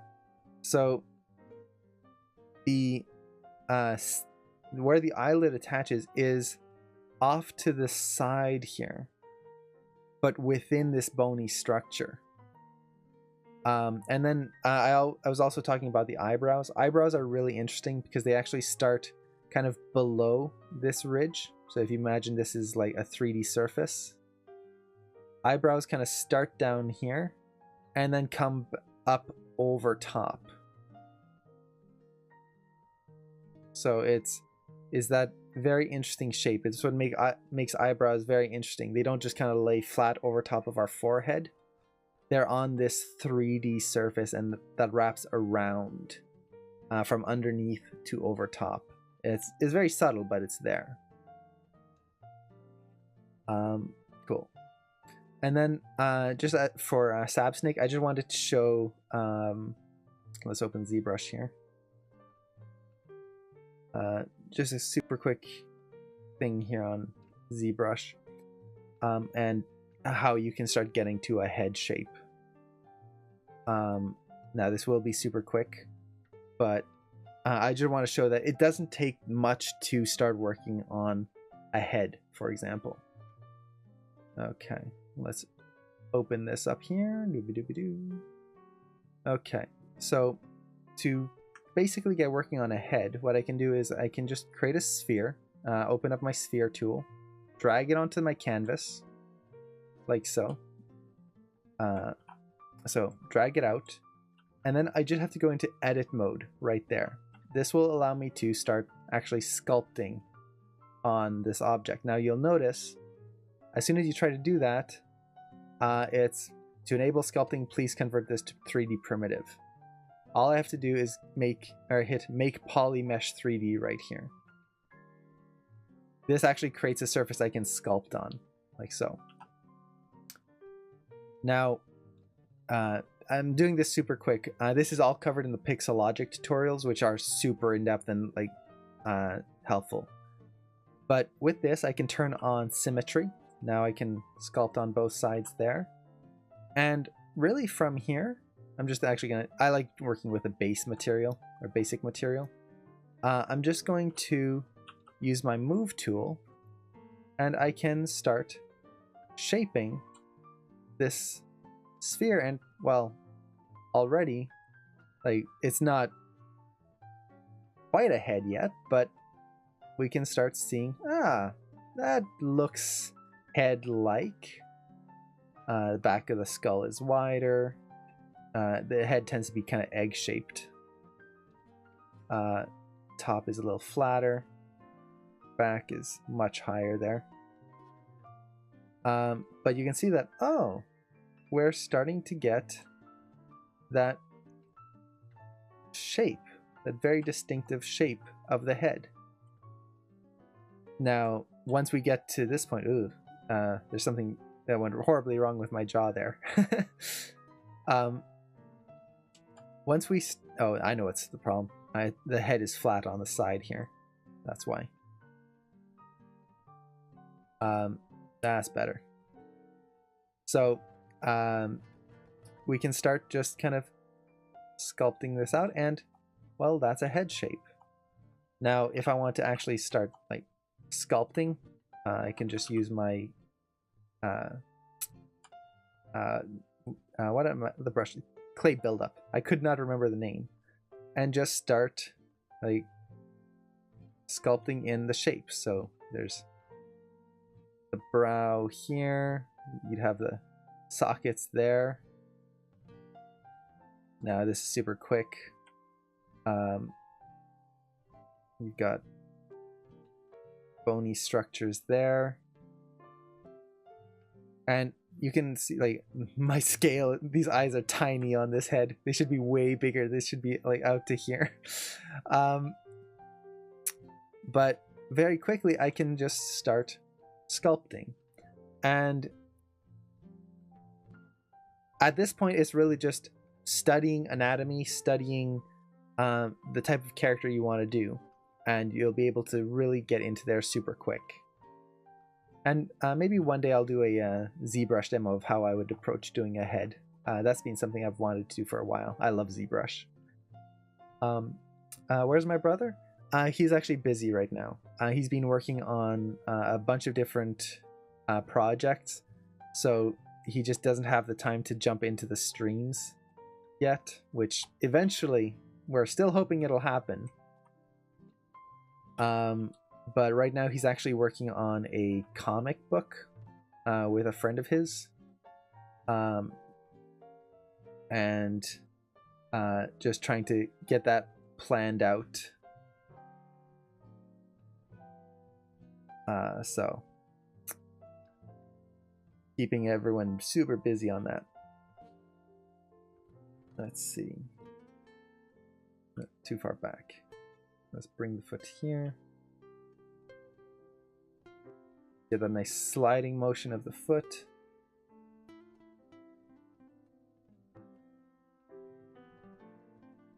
Hips come to the side and up.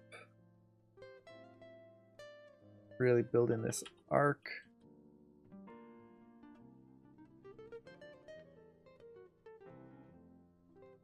Okay. So, like I said earlier, we only have a few more poses to do. So, I'm going to try to get through this fairly quickly here.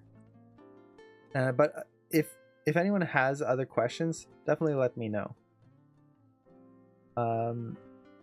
Let's see. So his hip needs to continue rotating a little bit more. It was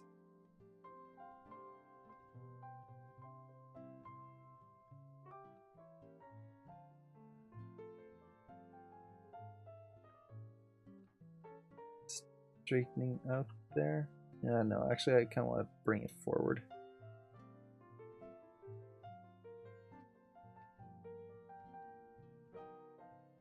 Just watching my arcs throughout this. Let's see. Will you do a rigging stream? I might. Rigging is something that's super time intensive though, so I would have to have a lot more free time in order to do that, as much as I would really love to. I've got a few character ideas that I really want to kind of rig up and create. What I'm thinking, my kind of plan right now, and this is something that's in the works, we'll have to see, is I would love to kind of do some streams where I sculpt a character and like design, sculpt, rig, and then animate a character from scratch. And did my webcam just go all weird? Let's see. Oh no. Is that back to normal now? For some reason in my preview my head was all like squashed and distorted. It didn't make much of a difference. But yeah, that's kind of my goal.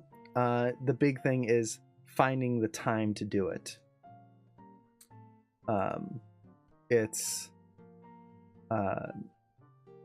something that's just going to take a while before I can really jump into it. But let's go here and let's see. Did I move the spine yet? I don't think so. The spine at this point has kind of reached just maximum torque, so it's not going to rotate all that much more.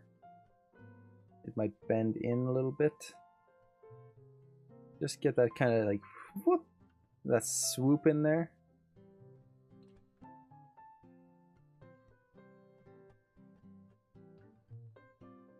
Let's see, I kind of want to bend this forward just a little bit. so I can kind of come back out of it here. Used to love rigging when I first started doing 3D. Yeah, it's gotten a lot easier than it used to be. When I did rigging quite a bit, it was a nightmare. It was so much painting of poly weights, and just everything was this chore to do. There weren't a lot of the like skeleton tools that there are now, so everything had to be done manually, and it was just this chore. I still enjoyed it, but I had a lot of free time back then. So with the rigging tools nowadays, things have become much easier. Let's see, can I see that bend? No. I want to make sure I can see the bend in the elbow here. There you go. Let's see. The digital tutors really helped. Yeah. For me, I used 3D Buzz, which was a really cool learning DVD set. Back then when I was doing it, there was no, it was an online like learning thing, but I had dial-up at the time. I had dial-up for way longer than I should have, because I live way out in the country. And back then I had to get everything on DVDs and things like that. Which was, I still have the DVDs somewhere. I should dig them up. There you go.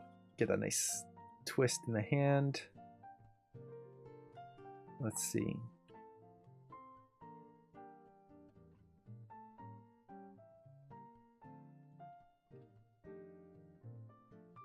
There you go. Now this arm, it actually bends. This is going to be the first time it actually bent properly. Yay. Okay.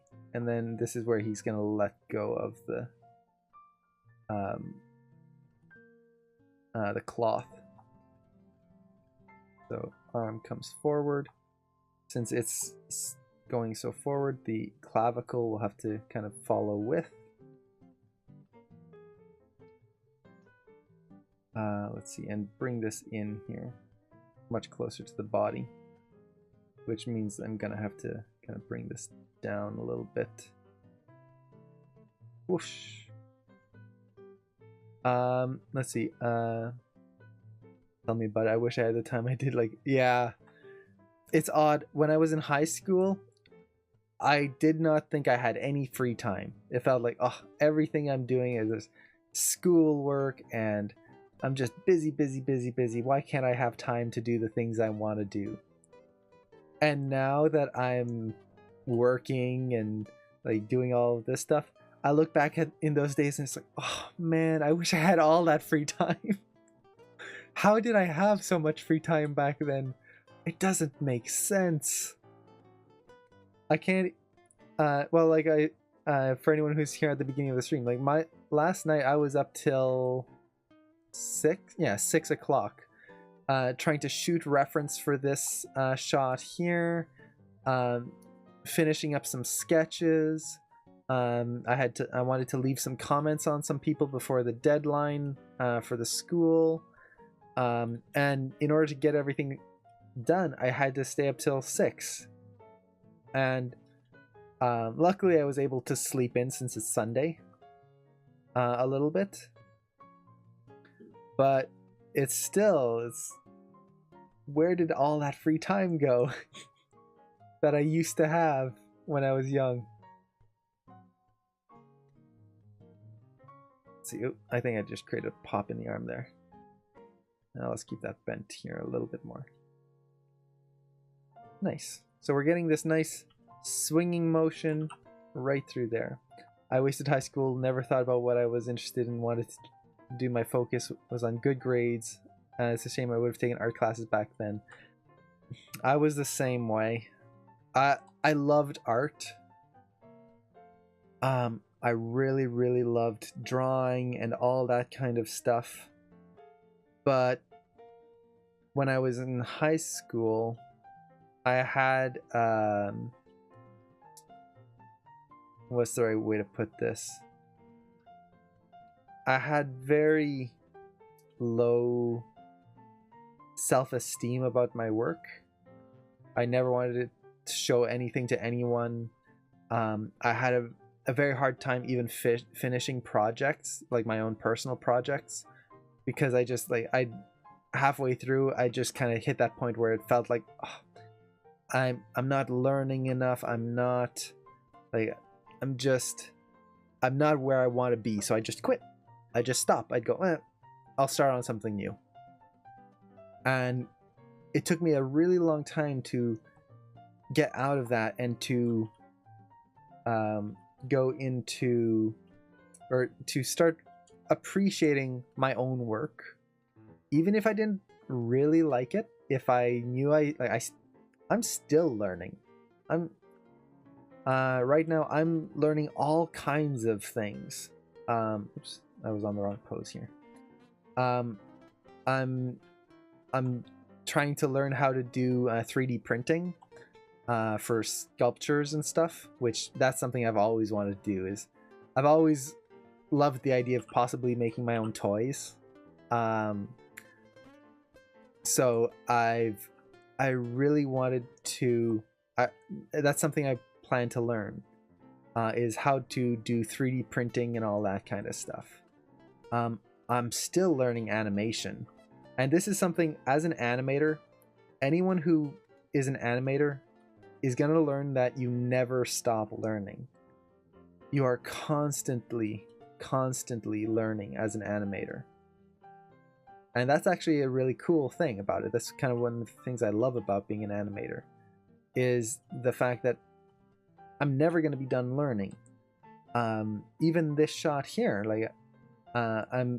when I was shooting references, like, oh, well, that's a cool thing. Like the way the foot here, if I zoom in, the way the foot, as I shot my reference, is like, oh, I picked up my foot a little earlier here, I rotated, and then it kind of spun on the ground a little bit right there.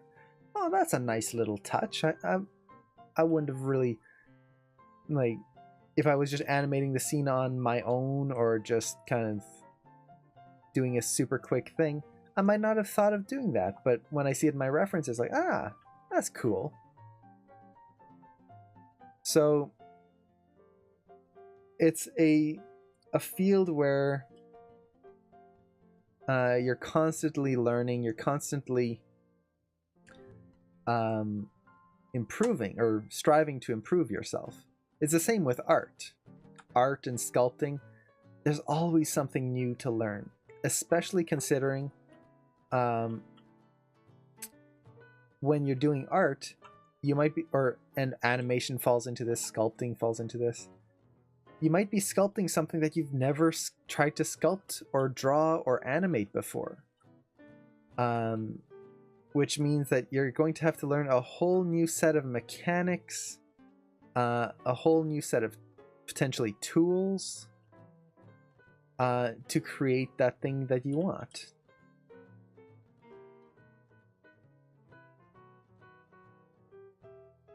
Okay, that's what's going on. My translate Z isn't, or sorry, my translate X is stopping here.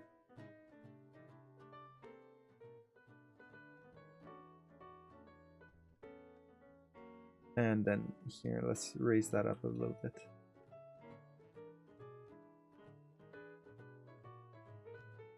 And let's not push it quite as far back.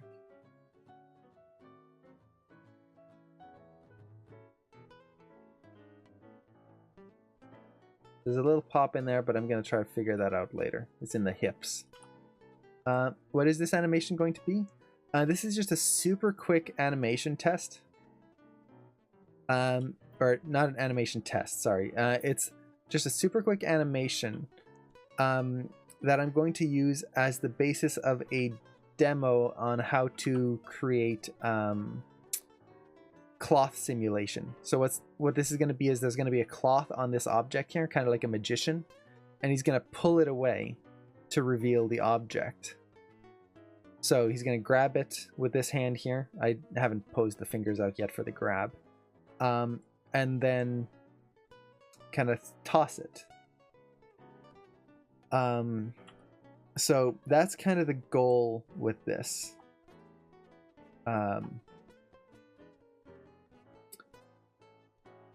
So we'll see how it goes. But I'm hoping to be able to get the main animation in here done today. At least the main keys of this shot.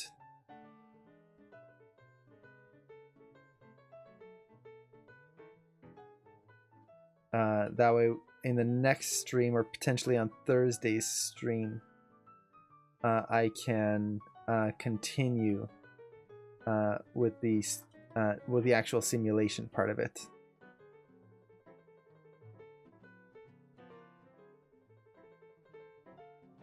Nope. And that's the one. The head's popping because I moved the neck here.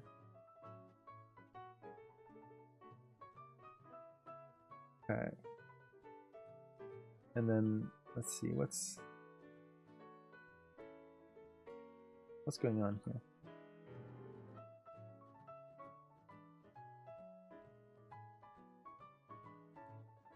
Why are you having such a big pop here? Okay, this is if ever I run into a pop like this that I just can't figure out, this is where I like to look in the graph editor here and just look for anything that might be out of place or might be causing this issue. Now, everything seems like it's in place here. It might be in the spine then.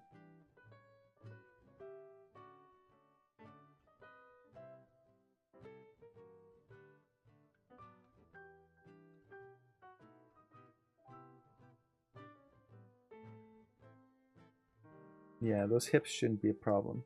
Let's look at the spine.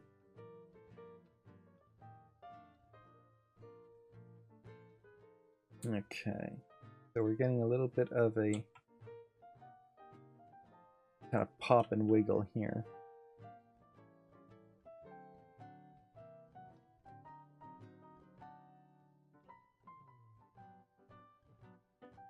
Let's kind of clean that up just a little bit. I don't want to start cleaning things up too much in here right at this point because that'll end up just giving me more work.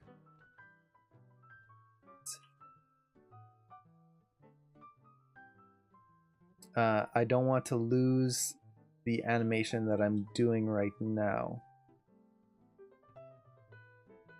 Like something's rotating him. In the y-axis, is it this? No, wait, that's translate. Rotate y. No?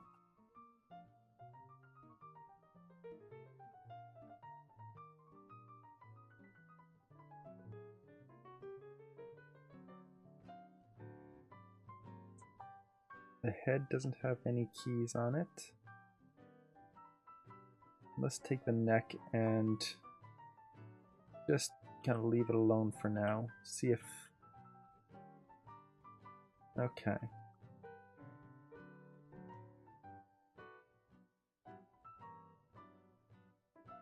I think his translation needs to be pushed a little bit more.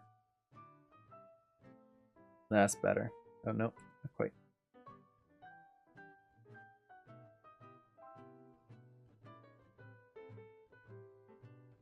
There you go.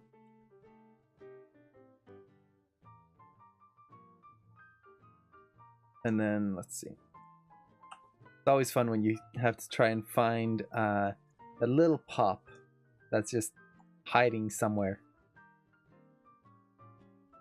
Okay, so this arm is going to rotate around. This hand comes up and is going to rotate in this way. Let me save just to be safe. So something like that. Now this clavicle will need to move because of that.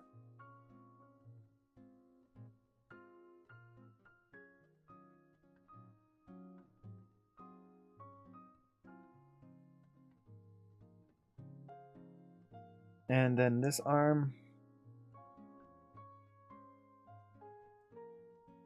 I need to push the rotation of the body even more. To rotate Y. All this twist at the end here. There you go. And then this arm can come back here.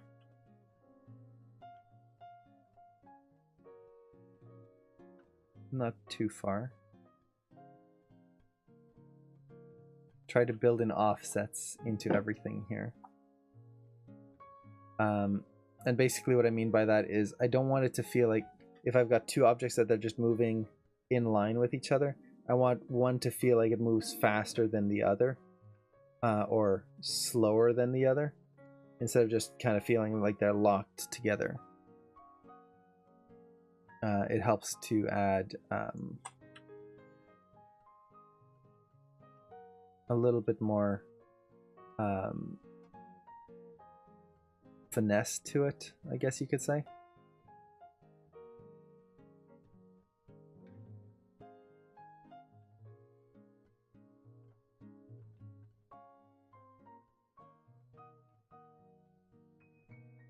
There you go.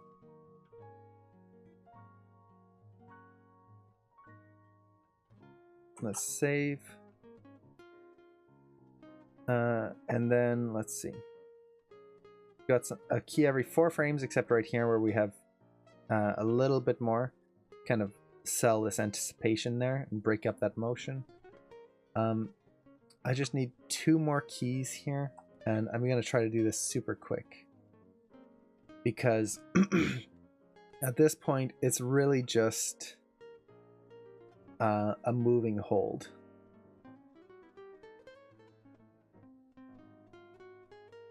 So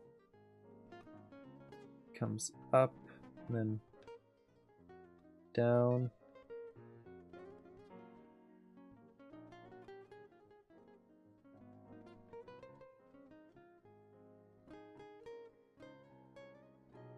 Try to get this nice arcing motion in there.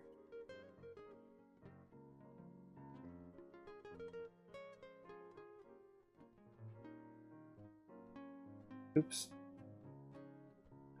I forgot to set a key on everything. Make sure I don't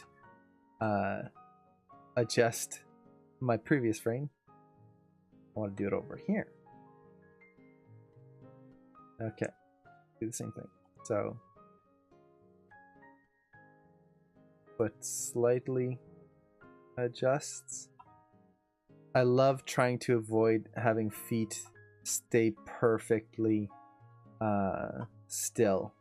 This is kind of one of my little, whenever I'm animating, is kind of a little pet project of mine, I guess you could say, where it's just whenever I can get a little bit extra like in the foot, I just really try to go for it. Let's see. It just, I don't know, it adds something. It keeps the characters feeling like they have cement shoes on.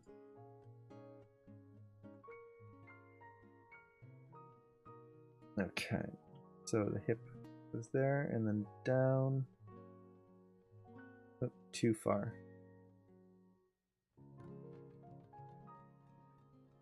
Still a little over to the left. Comes forward. Something like that. Now all these arcs are going to get cleaned up later on.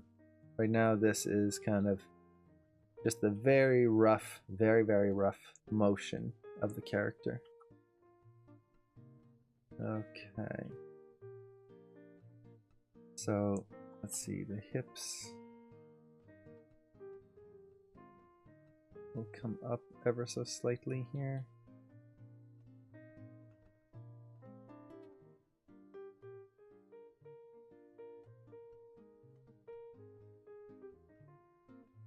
Whenever you can, adding in some rotations, just slight rotations to things can really just help sell a pose. Or I should say, not so much a pose, although it will help a pose as well. But a moving hold or a just a transition, it'll help avoid that kind of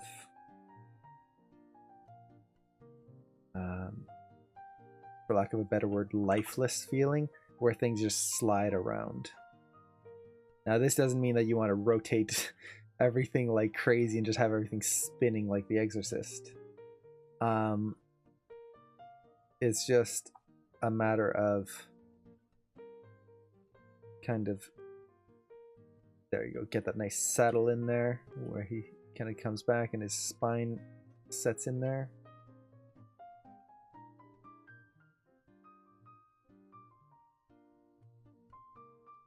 And actually, this is going to be something I'm going to tweak with later, but because I'm not animating the eyes, I kind of want to keep the head basically still through this. In the final shot, what I want to do is actually have him kind of look over here. But in order to do that, like, he's got to look over there, but look out of the corner of his eye. I'm not animating the eyes yet. It'll just make it look weird right now. So I'm kind of leaving the head for now. It will be added in later though, and I might do a continue this shot in another stream, just to do like a facial pass. Facial animation is always fun for me. It's tough. It's one of those things that just takes a while. And just, this doesn't take a while. Not at all. This is super quick. It's just one of those things that takes a little bit of time and a lot of finessing. Okay, comes up. Let's see, let's reduce this amount of rotation here. So I get, again, that offset. So his elbow and his wrist don't feel like they're just kind of locked together. What do I enjoy animating the most? That's hard to answer because it can really depend on the shot. I love animating creatures, but sometimes animating a creature can just be the most annoying thing. One of the main reasons being you don't have reference. Like with this, I shot my own reference. I can look at my references for all the little details in the shot, how my arm would move, and then I can use that as inspiration. I'm not copying my reference. This is very important. I'm trying to look at my reference and then plus it and do the things that I wasn't able to do in real life. And with a creature shot, you have it's very useful to look at reference and things like that, but there's no like just, oh, I'll just shoot my reference and, oh, it's not quite right, let me reshoot it again, because you're taking it from some animal somewhere, and unless you're really good at taming animals, it's very hard to get them to redo this the same thing twice. And then if it's something like a dragon or something like that, well, then it's just a matter of kind of making things up and hoping it works. Well, it's not a hope. It's a matter of analyzing reference and then adapting it to something new. Let's see, we've got that motion. So creatures are a lot of fun. I love subtle animation. Subtle animation I like to do mostly because I'm good at it. And this isn't me going, oh, I'm fantastic at it. My subtle animation is Pixar quality. No, I'm not saying that. What I'm saying is, when I work on subtle animation, I'm very good mentally. It works for me. I know how to animate it like the back of my hand. It's easy for me. I've still got a lot to learn, a lot to practice. That goes with every animator. But there's just something about it that it makes sense for me. Cartoony animation, I love cartoony animation, but I have a harder time animating that. It's a lot more kind of thinking and trying to process things. Let's see. Working on that painting now. Eyes are feeling much better. Nice. I'm glad it's working out. So I think that's pretty much it. Now, I was saying that I was going to put a key on frame 84, but I really don't need to. Well, oh, I should. Because it's going to just freeze at the end later on. So I've got to put in a key. So let's select everything. This is going to be the last key here. Okay. So here, the hips will start to rotate back this way.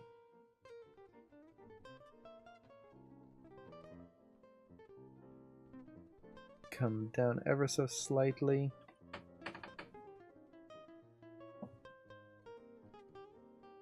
Maybe come this way ever so slightly.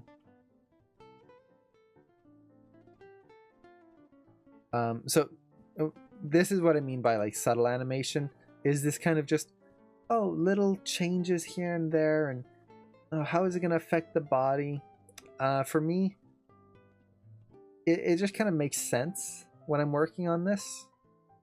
I can really kind of apply myself to it compared to something that's really cartoony. I really have to think it through and sometimes try 2 or 3 times to get it to work just the way I want it to. And I think a lot of that comes from before animation, when I used to do like sculpting and stuff. Too much. Oh no, Maya froze. But I just saved, so luckily I can just kind of go to Maya over here. Open the scene. I still need to get that sorted out. I'm hoping I'm gonna get that sorted out either tomorrow or sometime during the week and stop all of this. Yeah, Maya behaved pretty well, I have to say. 2 freezes, that's not too bad. Ideally, it should be none, but we'll have to take what we can get. And let's see, just make sure that it... Okay, yeah, it is frozen. There you go. There you go. Okay. So, select everything. Yeah, I missed out on that last key here. So, set a key.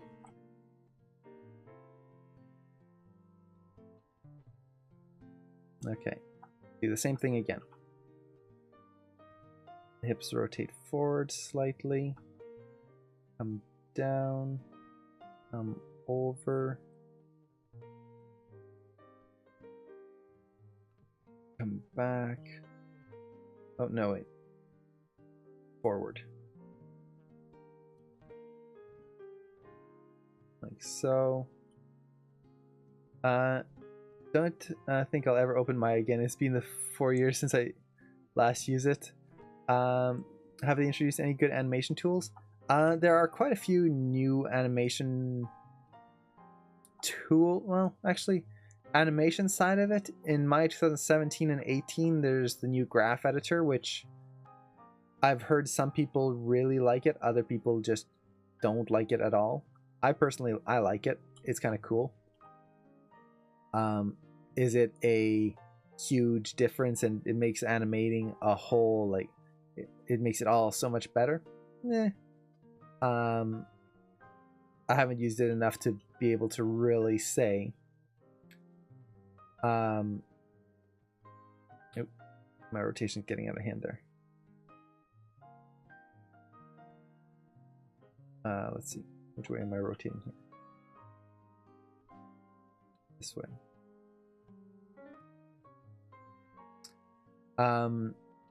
But animation wise, there's not a huge amount of new tools in Maya.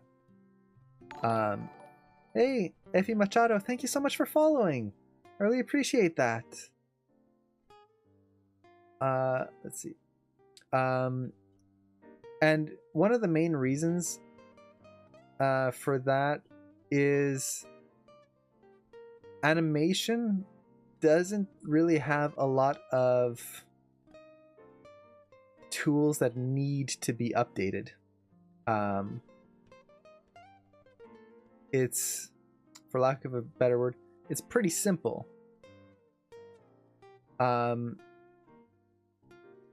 With animation, it's, as I'm animating, I'm really just applying the same principles that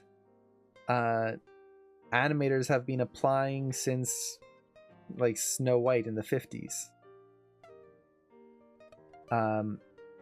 There's a few small little tweaks here and there that can help speed certain things up,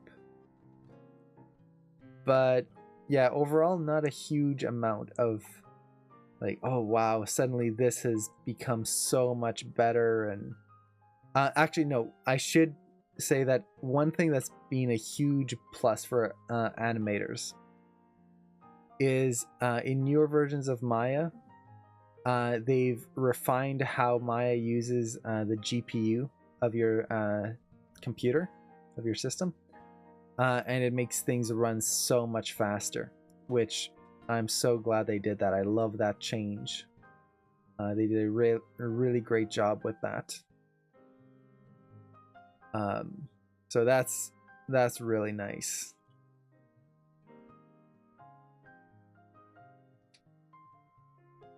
Let's see. Just creating this nice settle here, where he comes back and then just settles. The spine has a little bit of a pop in it, but I want to adjust that spine in the graph editor. I'm not getting the finesse that I need in the viewport here. And this arm will just relax ever so slightly. Same with this one, it'll just kind of come down.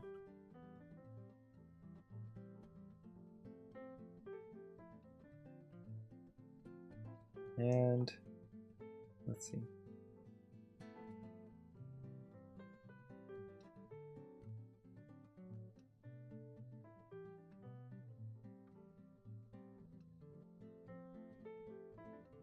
Yep. Wait, let's bring it back there.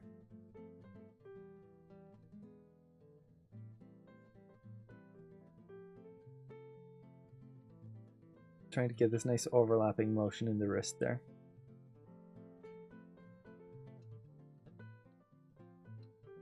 Nice. Okay. So I just want to do one more thing here. And this is basically, I just want to take these fingers here and have it feel like he's grabbing something. That way I'll know when he's supposed to be grabbing. Grabbing the cloth versus when he's just kind of let go. So usually I would try to animate this as I'm going instead of waiting for the very end here, but it really depends on the shot. A lot of times I'll try to get the main motion in first and then animate the fingers.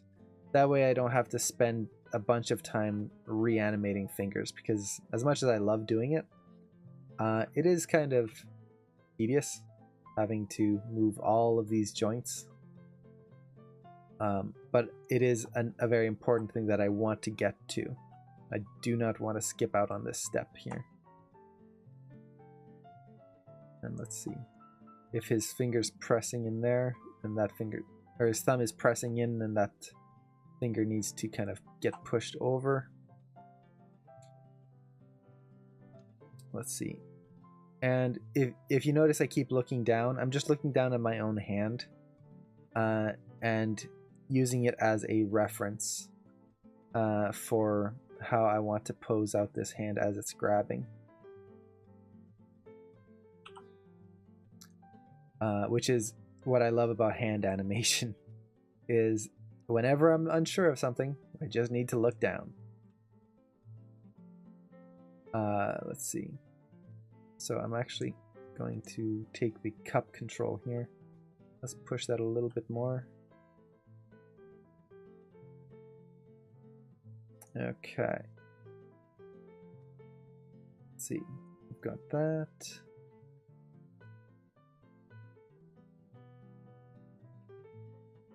Now, actually, how do I want...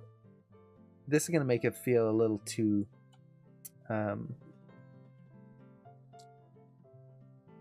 harsh, I think. Let's kind of give him a more showmanship grip. Something that's a little bit more delicate, I guess. And not feeling like he's trying to crush the cloth. Now, when I actually get into the cloth, this is going to have to change a little bit, but we're going to get to that when we get to it.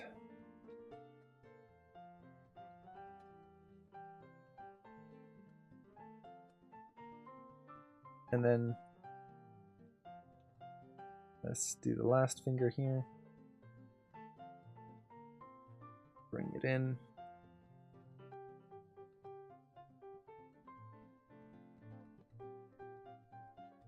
Something like that. So now we get this grip, and I'm just going to select this hand, and it needs to be held here and then let go there. So I'm just going to copy it over there, and now we've got this. Nice and simple. Now his other hand, you can see it's not really changing. It's actually going to not change all that much throughout. So with this, let me hit save. And let's do a play blast. I don't want to just play it in the viewport here.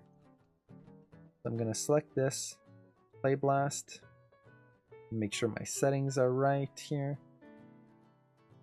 And actually, let me copy this name here, browse. I'll just save it to my desktop and play blast. And we'll see what we get. And now it's going to be very... Actually, one thing I want to do before I see this, because it's got a bunch of in-betweens. Let's set the timeline to... Oh boy, what happened to his stomach? Oh no, he gained a lot of weight. What happened to you, poor Jules? Okay, that's kind of funny looking. Let's see. I'm not sure exactly what happened there, but it's interesting. And I'm not opposed to it. That's actually kind of funny. Let's see. That is interesting.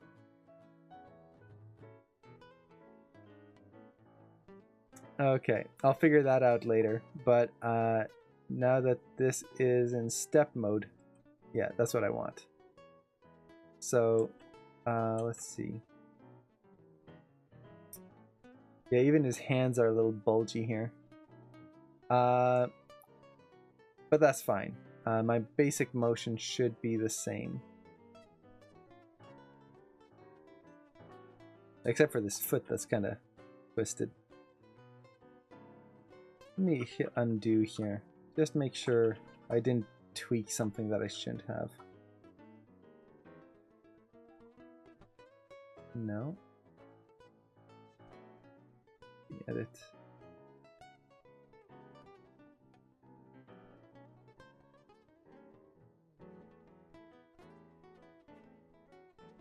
Okay, let me just copy this hand pose again there. I'm gonna save this as a different file just to make sure I don't break anything. And then let's try reopening it here. Just double check.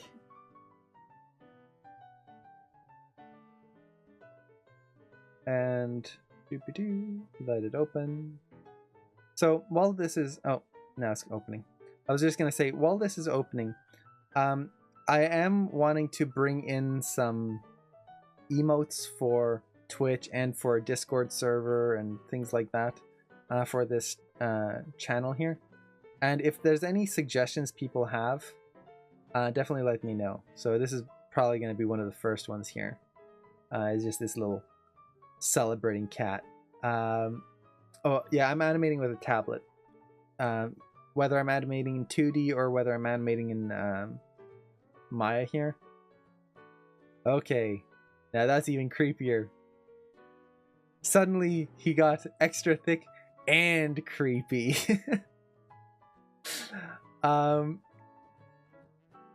Okay, oh, I think I know what the issue is here. It's a referencing issue. The file that got referenced in it, because I'm using my 2016 and that plugin that I mentioned earlier isn't quite working properly, it's causing these errors, which in my other file, it just causes the file to crash. But here, what it's doing is it's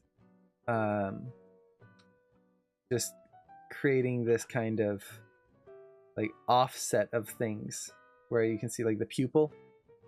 It's not working quite right. There you go. So there you go. Now we're back in business. Actually, no, it was a different issue. Oh, actually, this is a very important thing to keep in mind. And it's something that I keep forgetting because I never used to use this before. In Maya, you can right-click on the timeline and click Enable Stepped Preview. Now what that'll do is it'll set all your keys in Maya to step mode, which means that instead of having all these in-betweens here, you will then get nice, smooth animation.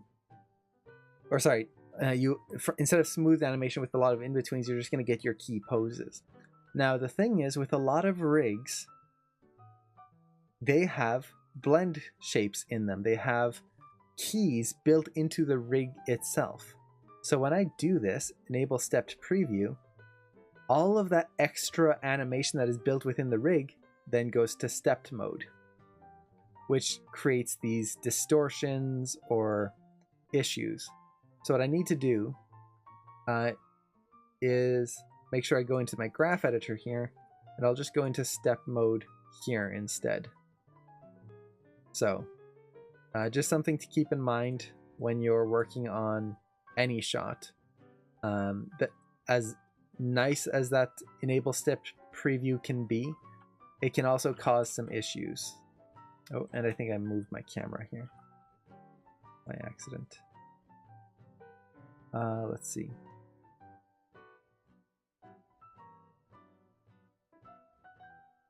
Oh, and this should be my graph editor, not my foot.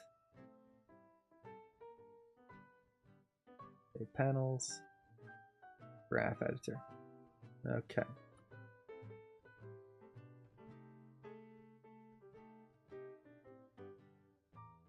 Just checking to see if my camera got changed. I think it's still good.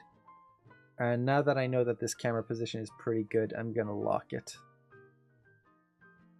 just so I don't accidentally move or think I moved something. So with that, let's create another play blast here. And we'll see what we got. And after that, I'm gonna have to call it. So let's browse here. Let's save that out. And play blast. Yes, I want to overwrite. Oh, and it's play blasting on my other monitor there. Okay, so let's see what we've got. So this is what we have so far. And you can see it's pretty close to done. I've got everything on 4s right now. So there's only a few little tweaks here and there that I'll have to do in order to properly spline it out. And of course, I don't have the face or the head really done yet. That's going to be a pass I do later on. But everything else is pretty much in there. So it's just a matter of refining. Oh, thank you. So at this point, yeah, hand poses, I love hand poses, so I always try to push them as much as I can. I do want to animate the fingers so that it doesn't just stay like in that one pose, but it's getting there. So the next thing I'm gonna do, and this is not gonna be in this stream, is I want to do a basic facial pose because I don't want him to look just creepy like that, which will basically just be eyebrows, eye direction, and I'll just kind of give him a mouth expression that'll just stay throughout the shot. There's not gonna be complex animation. I don't even know if I'll even add a blink in there. I don't think I'll need to. So there's gonna be that. That'll involve the head, the neck, the whole face. Refine the fingers and really just add in-betweens and start refining this. So just kind of as a example here. So a lot of people, when they first go into spline mode, this is when their shot just kind of explodes and issues come up and a lot of problems happen. So let's see what happens when I go straight into spline. Now I typically wouldn't do this right away. Oops, this is play blasting from the wrong camera. I would refine things a little bit first instead of just going straight into a play blast. But I kind of want to see just how bad some of this is. Yeah, you can see there's an arm wiggle right there. That's a gimbal issue. So you can see that's our very first spline pass with no refinement. Not too bad. And that's because I've got enough keys that I'm describing the action. So really my spline pass now is going to be just kind of refining this, pushing my arcs, fixing that gimbal issue right there. And just overall some simple cleanup. Yeah, it took me a long time to learn how to get a spline pass that didn't make me want to just go, I'm done, goodbye, I don't want to keep going with this anymore. So let's just go back to our step mode here just to kind of see that again. So you can see how that one's just a little bit tighter, and I want to kind of keep that tightness in there. So with that, I think we will call it here. Thank you so much everyone for showing up and for hanging out. I hope this was kind of fun, and I know we just did a super short little shot, but I really enjoyed animating this one. So next, let's see, I think in the next Q&A, or sorry, the next stream, I'd like to spline this shot out. Maybe do some very basic face, hands, and then spline it out, just because that would I want to kind of show my process for splining something like this out, since we did the whole blocking. And then on Thursday, I'm thinking we'll do the cloth pass. Because I'll need to have everything in spline for the cloth anyway. So I could spline it off camera, but then it kind of becomes the cooking show where it's like, look what we have. 30 minutes later, ta-da! Isn't it beautiful? Oh, it smells so good without actually showing the time and effort it took to get from one to the other. So I kind of want to show that. And that'll probably be tomorrow. So again, thank you so much everyone for showing up, for hanging out, for chatting. It was a lot of fun. And hopefully I'll see you either tomorrow, and if you can't make it tomorrow, all of these are recorded, so you can always watch the recording if you want. So take care everyone, and see you around. Bye. Bye.